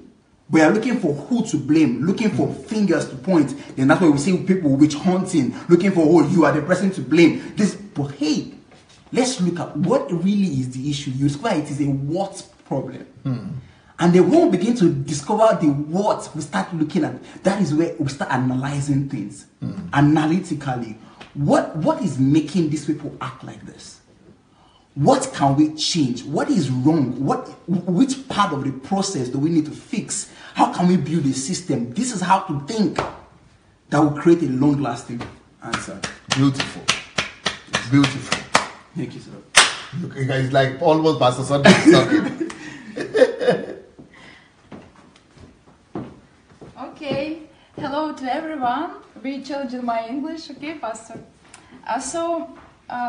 If we can't accept pain, trials, the problems, failures in our life as part of our life, this big problem in life of every person, because if you don't know about the pain is part of life, so you will think that this problem, this pain, this failure, it's end of your life. So how to live, to know, to сталкиваться, to meet every day with end of your life. Every day, every week, every month, every year, the end of your life. Because this problem, this trial, it's fear for you that no more life after that. Hopelessness. No, yes, hopelessness, no hope, no future. No life. No life. You self-destroy because you are thinking that problem, trial, is end of your life. End of your life. Every day. Some problem, and this person thinks that it's end of your life. This person don't know what to do with it, how to live with it. And that's why so many suicidal that brings mindset, about depression, things, depression, stress. That brings about distress, suicide, sickness, cancer. Yes. Okay. So this self-destruct will take place in all spheres of our lives. Mindset, body, soul, heart, emotions. So people every day is killing themselves. People every day is killing themselves if they don't know that problems is just part of our life. Yes. And for example, we all had crisis. Pastor, we had crisis in 2008. And many my friends, entrepreneurs, have had so big problems, financial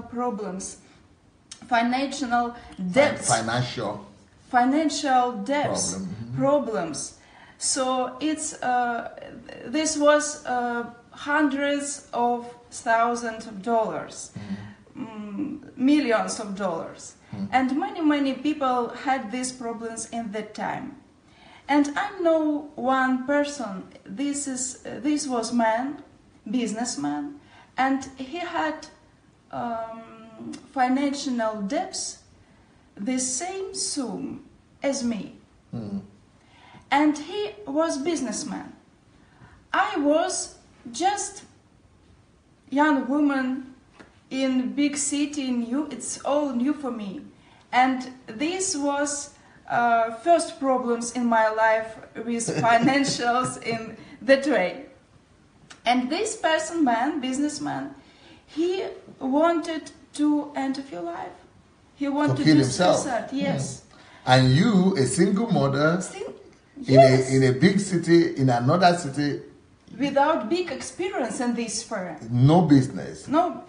And this problem, this crisis in my life was a step, was a way, was a highway to a new level in my life. First of all, it was highway for a new level of my relationship with God. But why is it that the business guy, even though he was in business, he was more experienced, why is it that he wanted to kill himself? Because he was not used to problems. To him, problem is the end of it all. Yes. We self-destroyed because of... He had family, he had children, but he was unknown what to do with it, how to live with it. And this example of self-destroy. If you don't know that problems and big problem, new level problem, and this is a way to a new level of your life. So we just... So problems are stepping stone to a new level of life. Yes. So one person will Want to think kill himself. that this is the end of life. Another person will think that this is a new beginning in life. You know? So that's why it's so important. Wow. Our life, the whole очередь, череда, Yeah, the list of problems, pains, so painful, many situations, so painful in life. And if we will know that this is part of our life and this is a new beginning for our life, our lives will victorious always. So Our lives will... our lives. So live new problems and challenges in life is a sign of a new... Yes, sign. Yes, Pastor. It's a sign of new beginning in my life, new level of my life, new level of business, a new level of mindset, new level of relationship with God, first of all, new level of my capacity, my personal capacity, new level my soul, my размер, my size of my soul, new level my love, new level my forgiveness, new level my strength, of new my level love my to anointing. God, Yes, my knowledge with God, my understanding of God. The best breakthrough in relationship with God, in love with God, in closer intimacy with God, I had in moments when I had big problem, when I had big crisis. This was now when I saw back, I totally understand that this was the best moments in my life. I tell you, these best moments in my life, because our pain give us or killing or depress or just give up or my new strength or my step up. Yes. Step go up. You know? So guys, I tell you, if we not understand these things, our life will always destroy itself, and not only itself, but people around me, always. So it self-destruct and other destructs. Wow. Beautiful. Oh my God. Beautiful. Wise. Wisdom. Great wisdom. What will you say, Pastor Natasha? Pastor, I want to read again this thought. Okay. If you can't accept pain and trial as part of life, you would eventually self-destruct. If you can't accept pain and trial. Pain and trial as part of life. And I want to tell that life, because we don't understand what is life, at all. And in our Christian lives, let's be honest, we come even to God to be free from problems and from pain, because we had pain and we wanted to find solutions. We came to God. Yes. And always many of our prayers is because we have pain and we have trials. So we want to be free from them. So, let's be honest. But here we need to understand that Christ didn't came to the earth to remove pain and trials of life as part of life. And even in Bible, now one verse came in my mind and I found, and this word destruction is in this verse. When Jesus in Matthew 7:13 said, enter through the narrow gate. For wide is the gate and broad is the road that leads to destruction, and many enter through it.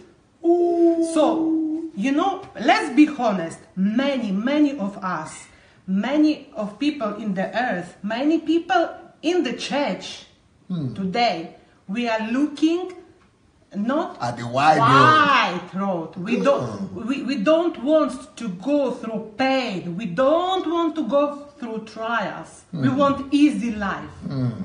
And I think, this is the problem, that when we come to Christ, we want, if we have in mind that easy life, with God I will have more easy life. But this is not true. Because part of life is pain and trial, and Jesus always said us about this. Jesus said, you will have problems, you will have things in this earth, but you will have enemies, you will have people that will help you, you will have a lot of pain, even your family will leave you, even your family will be against you. So don't wait easy life, but this is part of life, and Jesus was Jesus told us about this. He didn't keep this. He told us true. But the nature of person, we don't want pain. We don't want trials. But we need understand and put in our mindset this part of true about life, that pain and trials, this is part of life. And if we don't want accept this part of life, we will be in destruction. We destruct ourselves, because the life, part of life will come pain and trials, and if we don't accept them, if we don't want them, so we will not go into the life, but into the death. Into the narrow way. Yes. So we, by ourselves, we said to life, no life. So what, you don't choose life? You don't want to choose life? Choose life, God said. But life is a pain and trials. And people don't want to choose life in this sense. So another option is death, is destruction. So we need to work ourselves and analyze ourselves, how we react in pain, how we react in trials and problems in our life, and it's better to to change our attitude, our reaction on pain and trials, and then we will find life. And we will live as Jesus said. Beautiful. As Jesus said. Thank you, Pastor, for this song. Thank you. Wow. Wisdom. So much wisdom today. In fact, I wanted to say some things, but I will not say it anymore. You people have said so much wisdom. So if you can't accept pain and trial as part of life, you will eventually self-destruct. I'm going to show you a film now, a video, that is going to confirm this in a huge way. You will see physically in your own illustration how the unwillingness to love pain, not love pain, but to accept pain, unwillingness to accept pain led to self-destruction. Look at self-destruction when people refuse to accept pain as part of life, when they don't want to discipline themselves, when they don't want to go through pain. They just want to enjoy all the time. When you want to live for pleasure all the time, pleasure, only pleasure, good, happy all the time, you self-destroy. But when you embrace pain, you save your life. That's why we fast. That is why we walk out. That's why we wake up in the morning to walk out, to go to work. That's why we don't eat sweet all the time. That's why we eat salad. Even though it's not sweet. That's why we go through things that are not pleasant. That is why we need onions. That's why we need garlic. It smells, but that's why we need lemon. That's why we need bitter lemon. That's why we need grapefruit. That's why we need things that are not sweet in life, because they bring a dimension of health to you that other things that are sweet don't bring to you. Let's have a look, please. You ready, baby? What you get me? I love food. I'm a junk food junkie. When we go shopping for her, it's not what she needs to be eating, what she should be eating. It's about what she wants to eat. And if you ain't got what she wants, she mad. Go cook me 2 boxes. You want one back? I bring her stuff because I know that's what's gonna make her happy. She loves food. Thank you. That's been her biggest issue, period. She loves food. When I start eating those foods, I can't stop. It's not bad at all. I love the way it all tastes. I love the way it makes me feel. It's my comfort. But I know the food is killing me. As soon as I take what was put on here.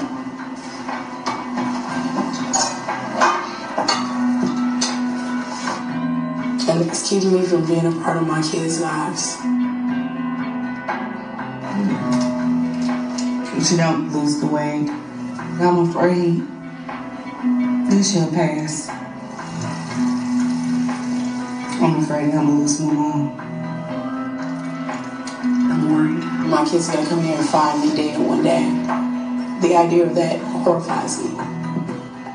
I need to do something fast. Well, that's what's gonna happen.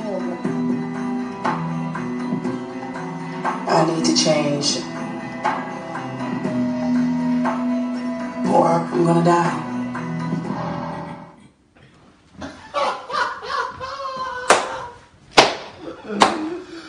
I told you it's a clear evidence. When we don't like pain, when we don't want to restrict ourselves, when we don't like discipline, anybody that wants to live a life of only pleasure, only good, only joy, only happiness, only perfection, only everything, they self-destroy. It's not possible. It is against the principle of life. In life, you have both pain and joy. In life, you have both white and black. In life, you must exercise some restraint. In life, you must exercise discipline. You must be able to reject something. You must be able to, be able to say no to something. You must be able to correct yourself, be able to refrain yourself, be able to discipline yourself, be able to punish yourself. That's why we fast. But when you don't want to do that, you self-destroy. Let's see another one here. Yes, but you can hear it. We're rolling? I'm rolling. Okay, cameras. This is the story of a mother's dream of being able to care for her daughters again and regain control of her life. Renee hopes that by making her story public, she will inspire other massively overweight people to seek help too. Speed. Okay, Renee, tell me a little bit about your history. Well, my name is Altavis Renee Williams. I go by Renee. I'm 29 years old. I've lived in Austin, Texas my whole life. Okay, let's start with the list of misconceptions for overweight or obese people. That you smell. That is not true. That you eat a lot. That you eat all the time. That is just so not true. I mean, there are times when I have to force myself to eat something because I know it's been a while since I've eaten something that I need to.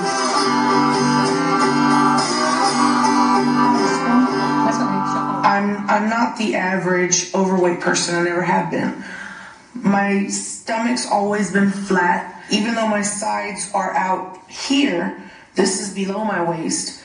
I guess closer to my hip area. You see the way what self-destruction does and self-deception? She's telling herself stories that she's okay. She doesn't eat. She's okay. She doesn't eat. She's self-deception. She's justifying herself. That is what happens to people who don't like discipline, they give excuses for themselves. They want something that is good, and they think they are right. They are always right. Nobody can tell them that they are wrong. They are always right. So even though she's already like this, she said she doesn't eat. Even though she's already like this, she said it's okay. She has flat stomach. And she's looking like this, so she said, I have flat stomach. I have flat stomach. Everything is okay. Only the other one is just that it went to the side. So what is going to the side? Is it coming from here? From oxygen? Let's continue. My waist is actually in here. It's really small compared to Can you believe it? my weight. Renee has been bedbound for 4 years. I have to be helped with everything. Anything you can think of. I mean, I can brush my own teeth, comb my hair. I have to have everything brought to me though. But I can do those, things like that. Put my makeup on. And a lot of people that are usually this weight cannot move around at all. I can touch my toes. I can sit up unassisted. I just using the features on the bed, and I don't need any back support. So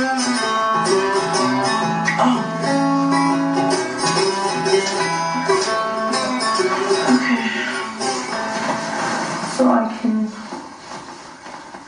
can sit up. I don't have it positioned all the way right, but I used to be able to totally turn over in my bed. I don't know. I can't turn over anymore now. My skin has become so fragile. When I move my legs too much, if I lift them up too high, I feel it rip open in the crease areas. Weighing nearly half a ton and lying in bed 24 hours a day takes its toll. Around this side, this is where I have the areas that actually fluid. I've never seen them myself. I just know they're there. They feel horrible. I've accidentally touched them a couple of times, and my kids try to take pictures of it and try to, so I can see, and I will not look at it. Renee has 2 daughters, 8-year-old Mariah and 13-year-old Marina. My mom, makes me laugh a lot. She's like my big sister. My family was telling me we ate because we felt bad. We ate because we thought we were ugly, you know, or something like that. I don't really know why my mom ate. I mean, they told me this has been going on since she was a child, hiding food in her closet. I've always been overweight. You see, the daughter came to tell the truth. The daughter came to tell the truth because we're eating every time. Hiding food in the closet, everything. It doesn't come from oxygen, though. It comes from eating because people don't want to discipline yourself. What am I saying? See, if you can't accept pain and trial as part of life, you will eventually self-destroy. Now, but victory is the ability to maintain stability, peace, love within, no matter how painful, what tragedy you are going through. On the contrary, when the flesh is broken, you see? When the flesh is broken, the stronger the spirit man becomes. Romans 12:20 says, therefore, if your enemy is hungry, feed him. That is where Pastor Oyedepo was reading, but he never got to this one. If your enemy is hungry, feed him. If he is thirsty, give him a drink. For in so doing, you see, it's good work, kindness, blessing. For in so doing, you will heap coals of fire on his head. But your own motivation is not coal of fire, is love. Hence, we fast, pray, etc. Why do we fast? To break the body, so that we'll be stronger in other things. Why do we pray? To discipline ourselves, to reduce ourselves, so that the dominion of the body will not come over us. To lower the power of the flesh over us, so our spirit could be on top. We are made to worship not ourselves but God. 1 Corinthians 16:14 says, let all that you do be done with love.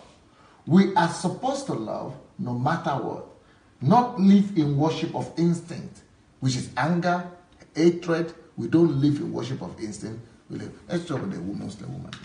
I'm going to show you another film now, another movie that tells us that when we live in love, we win. Only love brings liberty, freedom, and victory. Let's have a look at this film here. It's a documentary film. You will see that nothing surpasses, nothing trumps love. Love will win all the time. Real victory in every situation only comes through love. So, love will always love, no matter what. When we love, no matter what, we move closer to God. We come to the knowledge of God. We discover God, we come to know God, and we come to understand God. Nothing trumps love. Love wins at all time. Let's have a look at this one.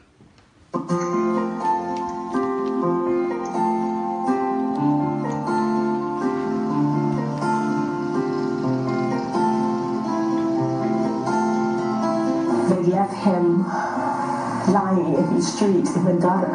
What's the address of your emergency? In Thomasville. Somebody looked like they'd been shot in the head. Ran on the ground. People around till they heard gunshots.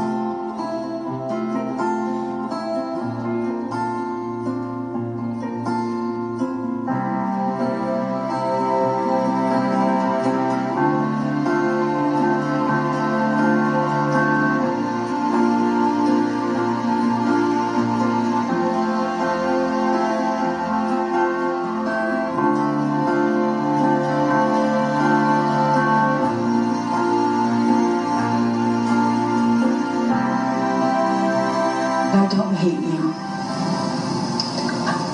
I can't hate you. It's not our way. Showing Rahma, mercy, that is our way. And you were a baby, and you are still a child.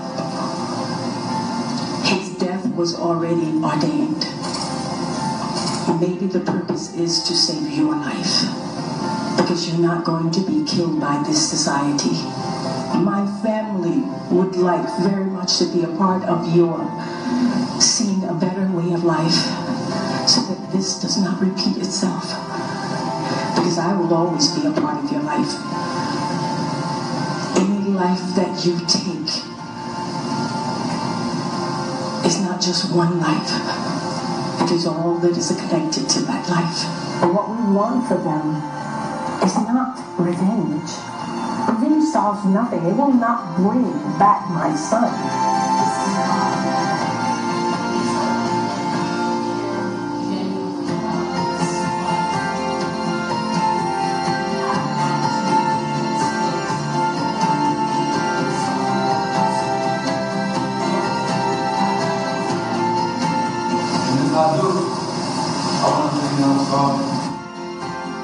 You can only see how to help them when you have forgiven truly from your heart.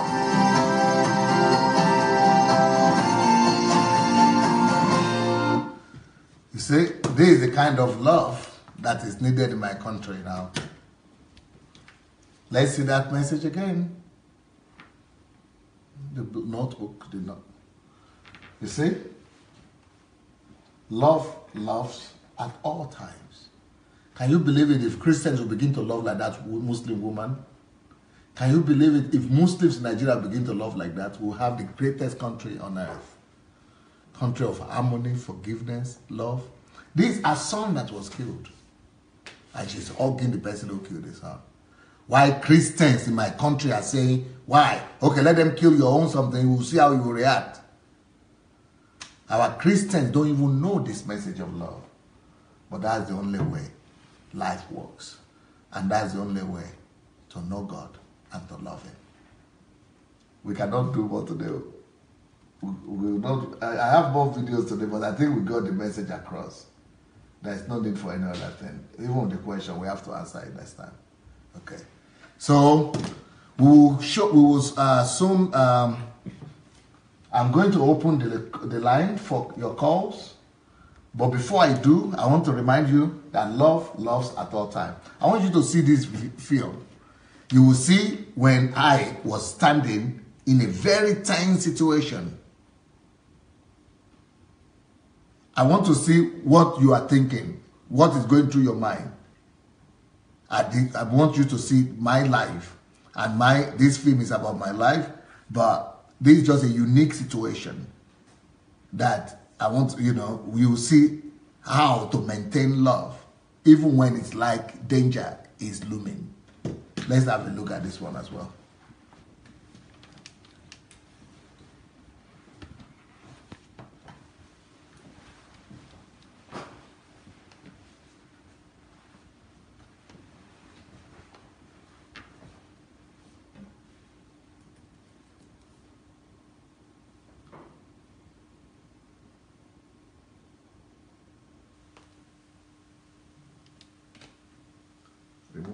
С 21 по 22 ноября пастор самый...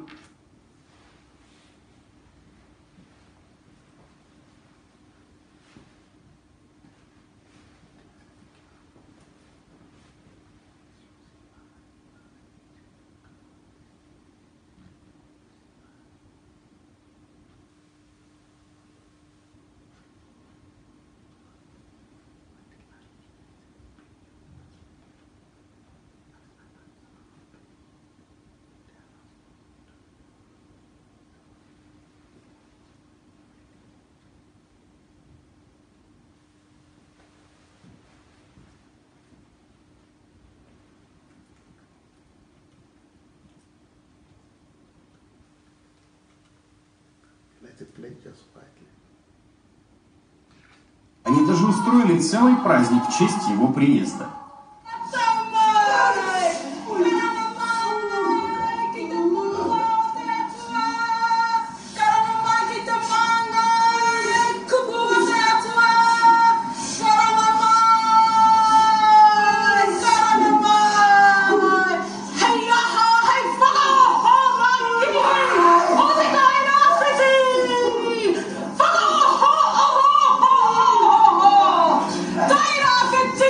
Fuck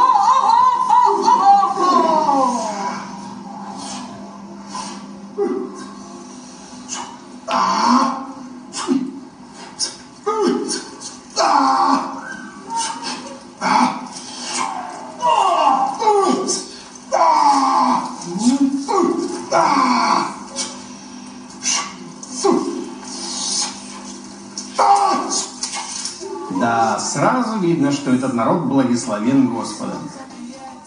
Во время бурного веселья пастор был награжден плащом, и не только, ему даже вручили, знаете что? Нет, не знаете, весло.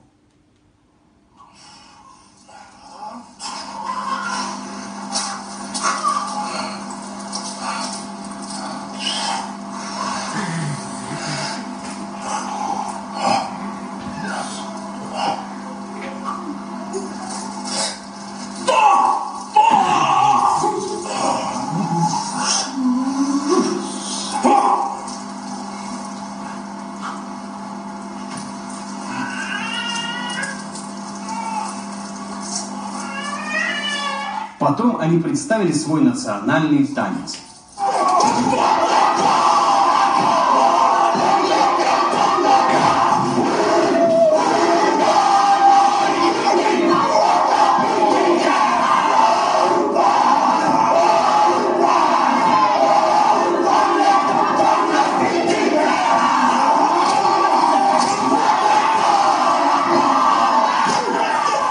Ну как, вы в шоке? Мы тоже. Но нашего пастора ничем не испугаешь. Он мужественно принял все подарки этого племени. Да, они действительно интересный народ.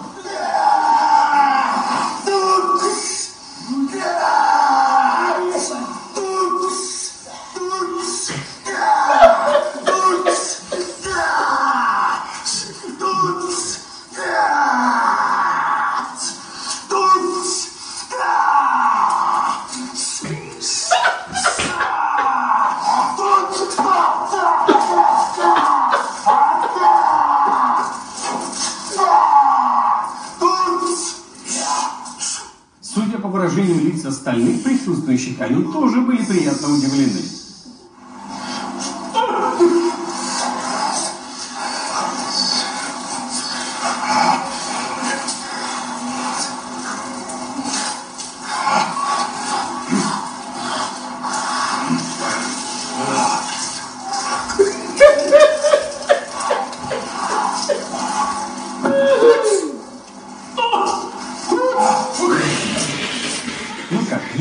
Желающие поехать с пастором в миссионерскую поездку.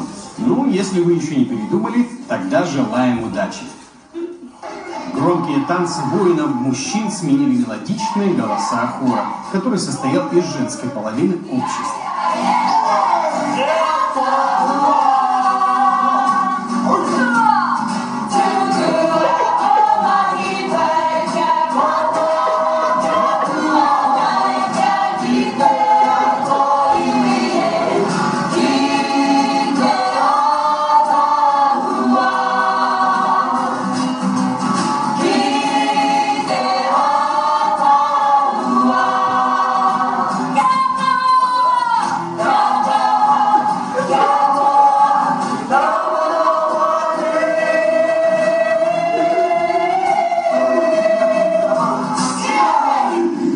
Затем пастор Сандей поприветствовал всех присутствующих словом.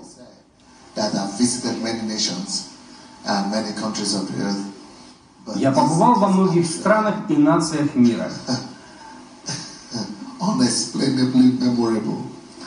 И я могу сказать, это запоминается на всю жизнь. Это уникально.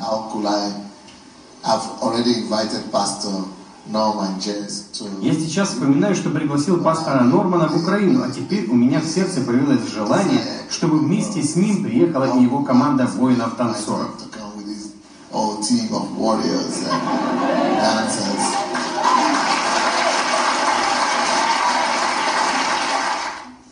Спасибо за ваши красивые танцы, песни и представления.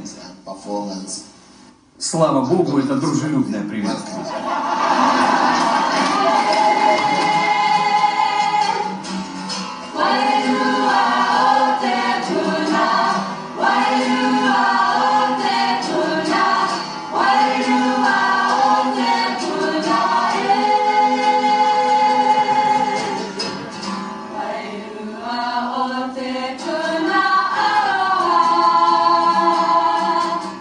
Люди были очень благословлены приездом пастора Сандея в Новую Зеландию.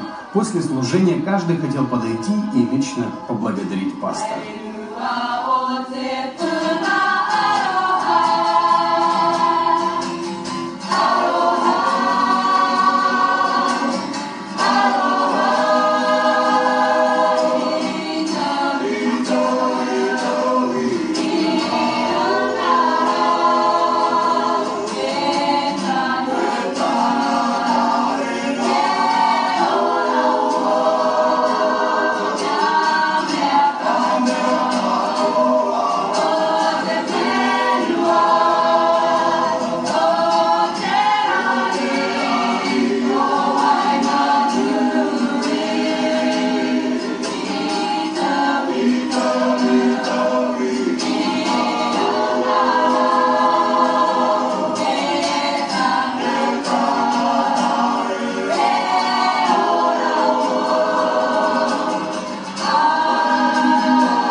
Well, love at all times.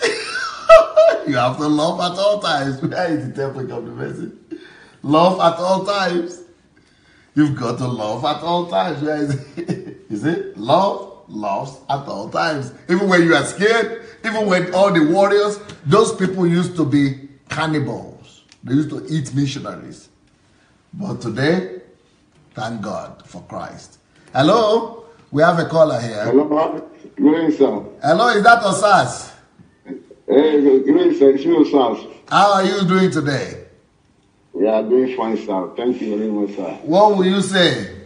So what? I just want to thank you, sir, for the real gospel that you have brought to. I can say you already brought to Africa. I already heard the real gospel. That's what we have been waiting for. Amen. I just want to thank you for the Lord, especially the love aspect that you are teaching. Really, Africa needs it. We really need love in that country. Yeah. Because I see where we are. I wish we will start preaching this love 10 years ago. By now, Africa will have moved forward. This only thing I just want to say, because the message is touching us now. We are following it. By God's grace, I know that Africa will embrace it. So that our country can move. Our country can move forward. It's not only government. We are crying government. The country is suffering. We the Christians, we need love. We need to show love so that the country can move forward, sir. Thank you very much, sir. Thank you. Thank you so much. Yeah, that's my little contribution. All right. Bless. Thank you so much. Okay, thank you, sir. Thank you, sir. Blessings. Okay. Love loves at all times. Love doesn't just love when things are great, when things are wonderful. Love loves at all times. And that's what we must teach our people in Africa. That's what we must learn. That's what Christ brought. That's what Christianity is all about. Love that loves at all time. At all times. Hello? Hello? Yes, Adeshola, how are you today? Hello, DSA. I'm doing so well. How are you doing, sir? I need to hear your opinion about this whole teaching and all that. I'm just so full of love. I'm so full of love. And I was just watching the clip. Sorry, I wanted to ask now. I was like, I don't understand what was going on. But yeah, I was a little scary. But I mean, it was kind of scary here. But you later said something. Those people, they kind of, it's just so. It's just kind of interesting, the kind of tradition that those people are involved with. And I could see the expression on your face. You standing, and you are like, you have this focus on you, and knowing the kind of people they are based on what you were saying, you were explaining that they are cannibals. So it's like you just the love that you had towards them. You were just showing that love, and you were standing. You were just standing right there, focusing on each one of them. And I could see the welcoming atmosphere that they gave to you. It is just so interesting. Even if I don't understand it in fullness, but I could just see the focus that you had upon those people. And it shows that the love of God was just flowing. If anybody sees this in Nigeria, they will call it witchcraft. Okay. That what is... Hello? Yeah. Hello? I'm here. They will call it witchcraft? Yes. So like what is like Dr. Sunday is mingling with witchcraft in the church or whatever it is. Yes. But they won't understand where you are coming from, and they won't understand why you are doing this. And that is why everything Jesus Christ did on earth, every one of us, we have to learn of him. He was out there mingling even with unbelievers. And it's not like he wants to partake in what they are doing. He was doing that so that he can win them to him, so that he can bring them to the light, because they are in the darkness. And that was why Jesus Christ came. That they did the things that they do in darkness, when they come to the light, it will show. So they will come to that light, and they will understand that these things they are doing is of the dark. They are in the darkness. So looking at what you are doing now, it is just so it's just so interesting. So going back to the topic that we started with, love loves at all time. Yes. DSA, this is just so interesting. This is another. I don't know how you're going to end this love topic. To me, I think that this is everything that every one of us should be talking about. Day, morning, afternoon, and night. We'll just keep swimming in that atmosphere of love. Because if we don't understand this, I don't know any other gospel we want to understand.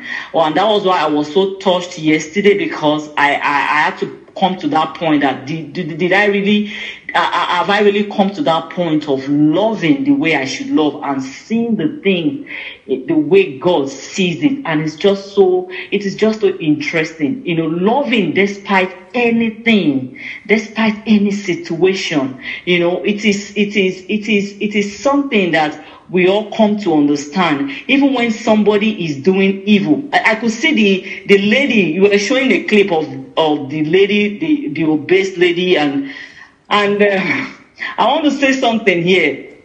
I remember I'm a very strict person when it comes to eating. I'm very, very strict. And I remember when I started eating so well, I started dieting. Anybody that will see me physically, I'm a very, very slim person. They're like, Shola, why are you dieting? I said, it's not about dieting. It's about eating well. It's about, because you know the result of what you're going to get. It is painful. When I take my green smoothie in the morning, I must tell you, it's not palatable at all. I mean, I drink it it's so bitter. And this has to be part of my lifestyle every day. And when you come to that point and taking this upon yourself, it is just like love.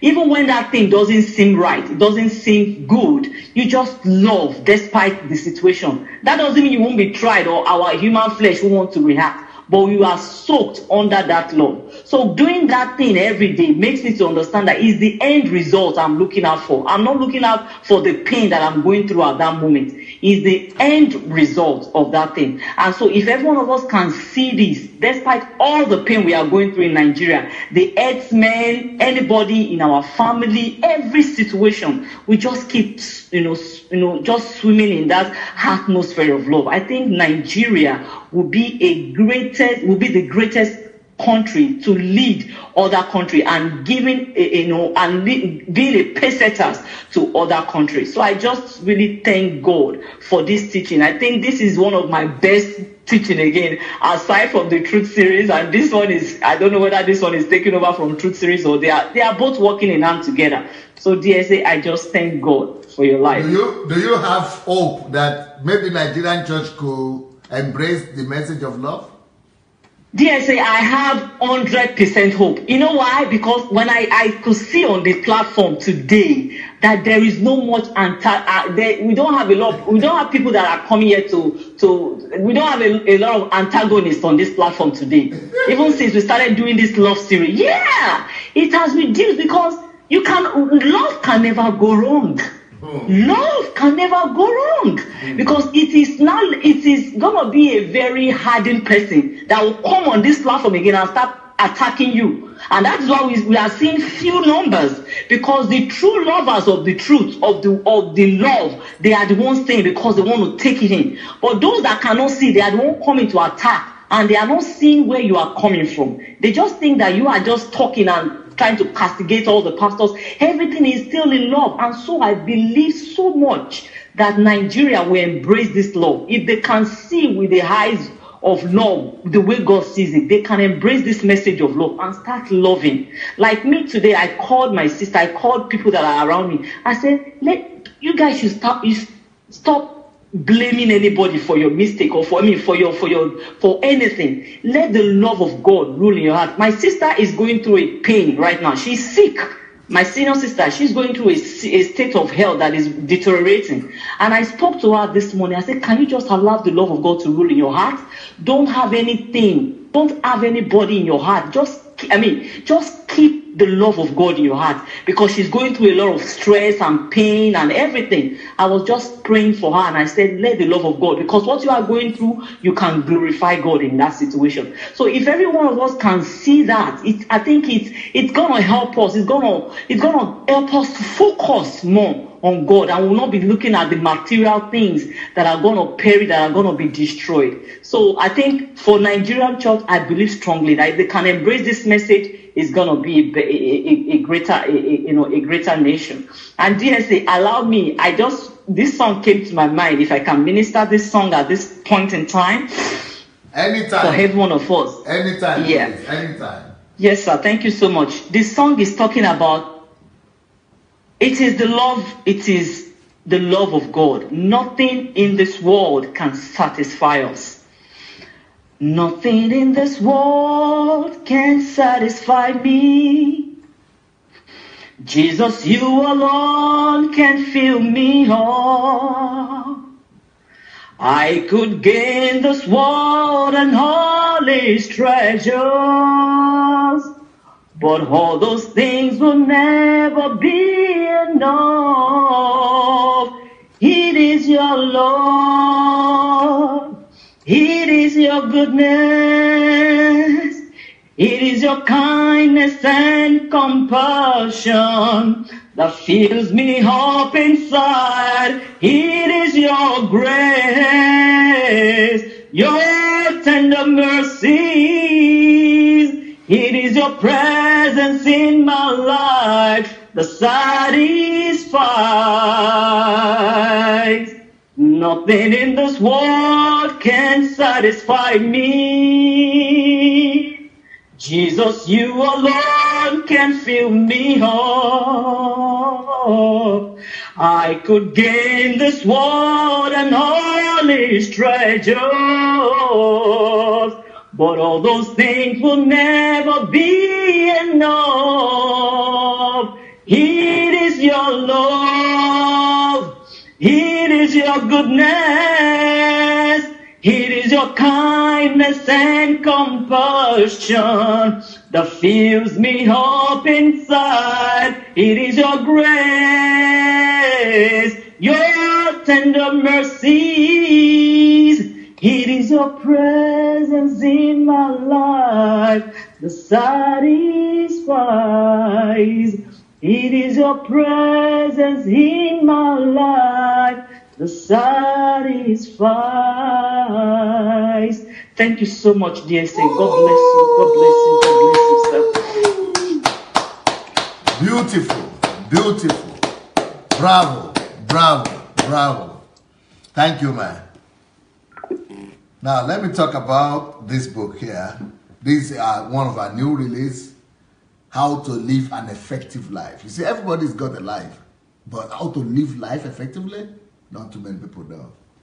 So you might want to go and read it for free. You can still read it for free now on Amazon Kindle, if you are on Kindle Unlimited. Then Why Am I Unlucky?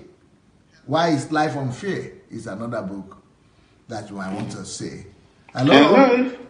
Yes. Hello, DSA. Good evening. Is that Sister Tracy? Yes, it's Sister Tracy from London. Yeah, how are you today, man? I'm very well, sir. Well, you've been following us today, huh? I've been following every day. Morning, afternoon, evening. I'm addicted. Beautiful. Yes. First question. Where is that cloak, sir? We want to see you put it on. You want them? That cloak. No, we want to. It's made for you now. It's made for you. Tailor made for you, sir. Okay, I go look for them. Yes, sir. Anyway, back to the reason why I called. I was so excited yesterday when you were speaking about, when you showed that video of the lady who came to give the testimony about having a baby. Yes. Okay. I was so excited because somehow I would think about something.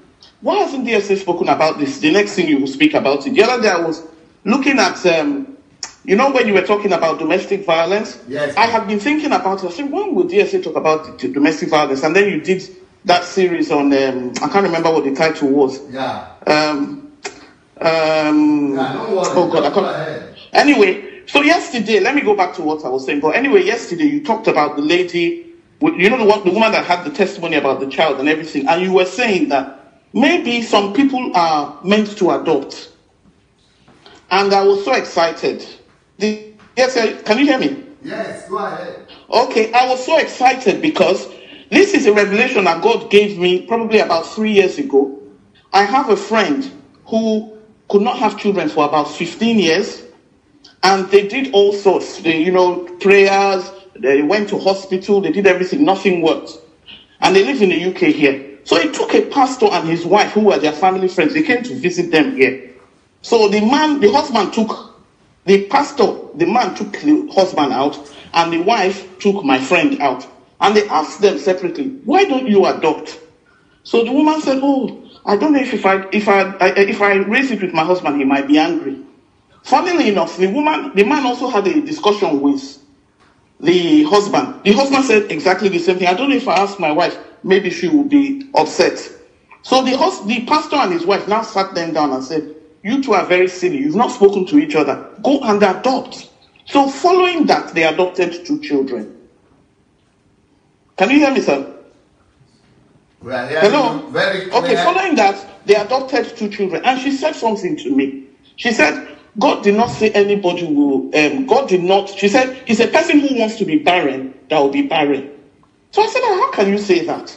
She said to me, God did not say every woman will be pregnant. God said nobody will be barren. So it's a choice. You can adopt. If you adopt children, you will not be barren. Then Isaiah 54 came to my mind. And I will read it for you, sir. Is it okay? Oh yeah, go ahead. Okay. So it says, sing, O barren, you who have not born. Break forth into singing and cry aloud. You who have not labored with child. For more are the children of the desolate than the children of the married women. Of the married woman, says the Lord. Enlarge the place of your tent and let them stretch out the curtains of your dwellings. Do not spare. Lengthen your cords and strengthen your stakes. For you shall expand to the right and to the left.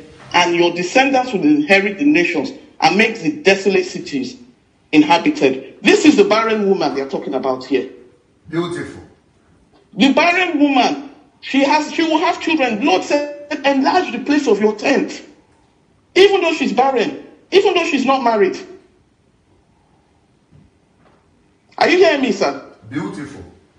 Even though so God just opened my eyes that day and I was like, wow. And he said, do not fear, for you will not be ashamed, neither be disgraced, for you will not be put to shame. You will forget the shame of your youth. For your maker is your husband. The Lord of hosts is his name. So that really opened my eyes. And I started, for more than 3 years, I've been encouraging people that I know to adopt children. There are a lot of children out there who need to be adopted. They are out there. So that was yesterday's message. Then today, what you are teaching on today about, because this love series, in fact, about 2 or 3 days ago, I think, I sent you a message. I was almost in tears. I was so overwhelmed. Because this is something that I've always told people, this love thing. A lot of Nigerians do not get it. It's always about cussing. I challenge people all the time about it. So I was so excited when I saw that you were doing this, love series. And I just want to give you an example about how love conquers. I used to work in a school office with 2 of my colleagues. 2 of them are white. So at the end of one particular term, the head teacher was about to leave the school to go somewhere else. She called me into her office and she said to me, "Why are the girls in the office doing your admin for you? You are supposed to be doing it yourself." And in that school, we have 3 colleges within the school. She said, "Why are you not doing your admin?" So I told her, I said, the other 2 schools, because they have my own counterparts in the other 2 schools, I said, "It's the admin who do their letters because we are very busy." She said, "Oh, I didn't realize. I've put my foot in it." Apparently, she had already told the girls not to do my admin. So I thought she went back and corrected it. I didn't realize she didn't. And then she left the school, went on holiday, we came back. Only for us to come back home. These are girls that we work together, we do everything together. They decided they were not going to do admin for me.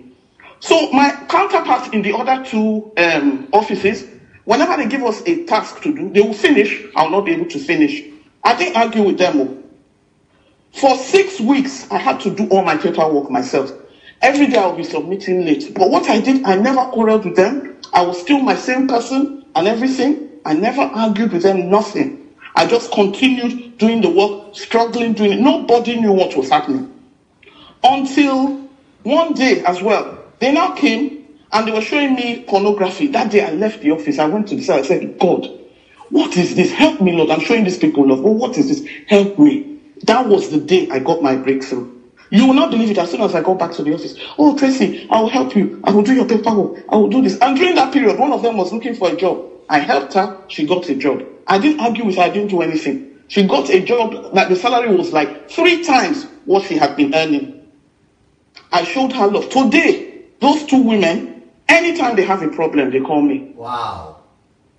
Anytime they have a problem, they call me. Wow. And they said, "I know you are a Christian. You are not like any other person here." Because I never quarreled with them. I never reported. In fact, at one point, one of the managers noticed and she called me. She said, "What is happening?" And I said, "Oh, this is what the girls are doing." She wanted to go in there and deal with them. I said, "Please, leave them. Leave them, leave them." I begged my manager. I said, "Please, leave them. Leave them, leave them. Let this situation," I said, "let me deal with it." And God vindicated himself. And by the time I left, after about a month, I got a job, which was twice the salary of that job. God opened that door for me. And I know that if I had quarreled, maybe I would have left there. They wouldn't have given me a good reference or anything. So I know that love works. And then finally, I will encourage everybody on the platform. There is this video called "The Seed of the Martyrs." Yes, I'm sure you will know about it. About the Oka tribe in, I think it was South America. Yeah. Christians went there to preach to them. They killed them. I know it. You know that story, sir? Yes, man. I will encourage anybody to go and watch that video. It will change your perspective, I tell you, about Christianity, what true Christianity is. These people, their husbands were killed. They went there with their young families. They went to preach to this tribe who could not speak English or whatever. They killed them. The family, they did not leave because they went there as missionaries. They stayed. They did not leave. They stayed there, and I think after about, was it 10 years of sowing into that same community, they were able to bring those people who killed their husbands to Christ. And one of the murderers baptized this person. He became a pastor. He baptized the child of the person he killed. Yeah. Can there be love more than that? Love always wins. DSA, the last thing I will say to you is, we love your work. I have a friend on the platform. We are a blessing. We are always, talking about you and your work and everything. And my husband, the same thing. And he has said he will call you. He's very busy, but he said, "I must call DSA, I must encourage you." DSA, I see you sometimes. I know that what happens sometimes can be very painful, and I can see your heart. But DSA, we are with you. We love you. We know that this thing you are doing is from your heart. And we know it is the truth. Apart from the fact that it's from your heart, it is the truth of the gospel. It's in black and white. Wow. Dear, say, continue what you are doing. We love you. We are carrying the flag for you. We are spreading your message. Wow. Wow. And the other thing I would say to people on the platform is, what I do is, if you notice, if you look at when people ask questions about DSA, I download videos. When they make some kind of comments about you, Pastor, I will get a video that will explain what you have done. Beautiful. And I've seen that works. Beautiful. And I think that's what all of us have to do, to push this message forward. And I'm so excited for Nigeria. My husband, he hasn't come on the platform, but he is so excited. I'm telling you, he is so excited. He cannot wait to say, when is DSA going to Nigeria? Oh, when is DSA going? He is so excited. Even my daughter is reading your book at the moment. Wow. Who am I? Wow. Yes, sir. And we have ordered about 3 books. And yesterday I even recommended the book to somebody who said they are going to start business in Nigeria. I said, before you go, read DSA's book. What was it? Which one? How to have a secure financial future. Yeah. DSA, we are with you. Carry on the good work. We know that God has commissioned you for this work. This is not the work of a man. This is God working through you. And God sees your heart, and we are all with you. We love you, DSA. Thank you, Tracy. Beautiful. Thank you so much. God bless you, sir. I appreciate it. Thank you, man. Okay, this is another new book, one of our new latest releases. It's called Visionless Life is a Meaningless Life. This Visionless Life is a Meaningless Life is one of the most important books that I've ever written. And I'm sure it will bless you greatly. Hello? Hello? Yes. Hello? Who is calling from where, please? Yes, it's I calling from Scotland. Yes, sir. How are you, sir? I'm fine, sir. DSA, wow, it's great to be on your program. I lowered my television and I'm watching you and your reactions. Sir, let me start by appreciating the good job you are doing. Yeah. I never even knew anything about you. I just stumbled into your program on YouTube. And from there, I started picking some interest in your topics. Followed a wee bit of them on YouTube. Then I now saw that there was a live program that you could, that was when I sent my first message asking for the schedule at the time. Now, sir, why I say I never knew anything about you, because the last episode I watched, or one of the last episodes I watched, was your documentary from your journey to Russia in the communist era to Ukraine. And I'm like, oh my God, for real? Like, so this man has had this kind of experience, this kind of life trials. Yeah. And I was like, wow, this is interesting. So that even made me like, when I was watching initially, that I was like, okay, I didn't know the background, because most times I don't even start going to background except it's very important. And I'm like, wow, this is great, this is good. Now, let me go to my second point quickly. About the exposure of the topics you were doing previously, how you've exposed lots of reality on the ground. There are few people, not even few, I've never seen one as practical as yours, practicing what you preach. All the exposures, because even the Bible says my people perish for lack of knowledge.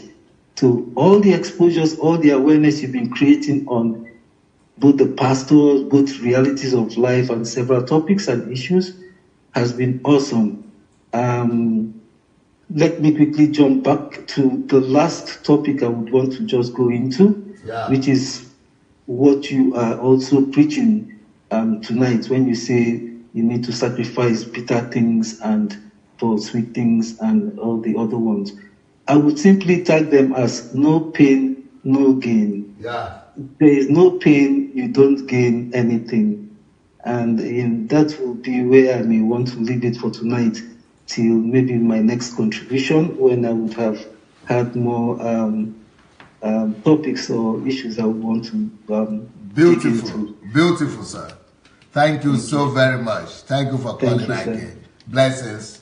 Thank you, sir. Thank you, sir. You're doing a good job, sir. God will continue to strengthen you, sir. Thank you, sir. Thank you so much. All right, then. All right.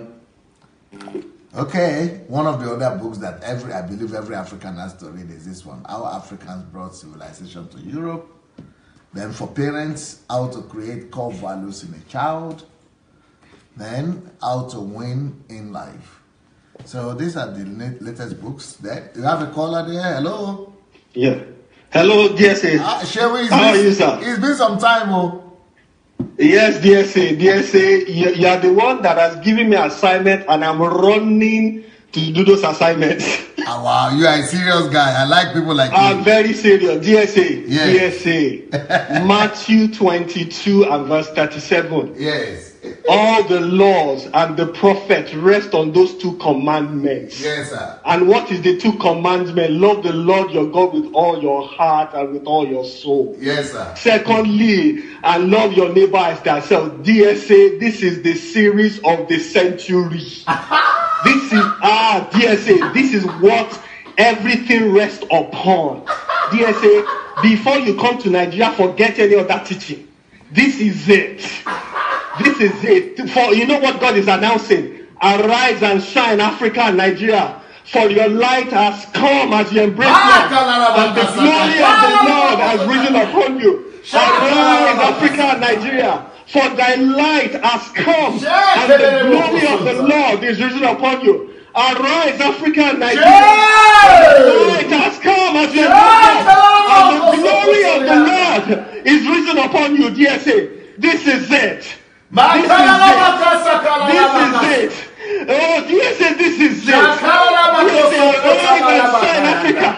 It wasn't easy for Jesus, DSA, but it was worth it. It wasn't easy. What Jesus did on the cross was not spiritual, it was physical. The bruises were real, the nails, everything was real. And it was because of love. It was because of love. Oh my God! Yes. Oh my God! Yes. Thank you, Jesus! Thank you,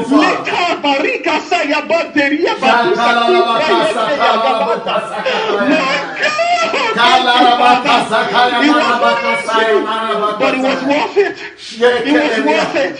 DSA, this is the message. This is the message. Yes. Please, DSA, increase. Just continue to teach on this love till you come to Nigeria. Wow. Because DSA, syncretism, brainwashing, and all those things, this is because of lack of love. If you don't have love for your neighbor, that's when you will go and brainwash. If you don't have love, that is when you embrace the world's strategies. Oh my God, this is the message. Wow. This is the voice. This is the war voice of the one crying in the wilderness. Love thy neighbor as thyself. This is the love your God with all your heart and with all your soul. DSA, this is the message. Please, DSA, listen to what the Spirit is saying. This is the message of the saint. This is the message. This is what everything lies and rests upon. Oh my God, all my brothers and sisters listening and watching this broadcast. This is it. This is the answer that will bring Africa out of the dungeon of hell. Oh my God. This is the message, DSA. Matthew 22, this is the message. This is the message of the century. God bless you. God will increase you. God will load you up with more grace. Ladies and gentlemen, it wasn't easy for Jesus. But look at what has happened today. It was worth it. Look at the apostles. It wasn't easy. But today, we are here today because of the apostles. Because of the work that they did on the cross. DSA, God bless you. The team, God bless you all. God bless you, DSA. This is the message. Wow. This is the message. Wow. This is the message. Thank you, DSA, and God bless. That's all I have to say. Because I'm flowing. There's rivers of water welling in me right now. Rivers of living water. And I just feel welling it. inside of me. I feel it that you are taken by the Holy Ghost. And most likely what you are saying is the answer to the question I was asking myself. And I was even asking other people that do they think that this message will be accepted by Nigerians and Nigeria. But the way you are saying it, I can feel that it is the Spirit of God that is answering through you to say, no, this thing, we should continue and God will use it to heal the Nigerian church. This is the message. Yes, DSA. God bless you, sir. Thank you, sir. Thank you, sir. Thank you so much. God bless you. Good night. Yeah. What a fire. Wow. What an amount of anointing that was on that. What an amount of fire. I think after that call, we don't need any other call. I think that's it. And I will see you people tomorrow. Peace.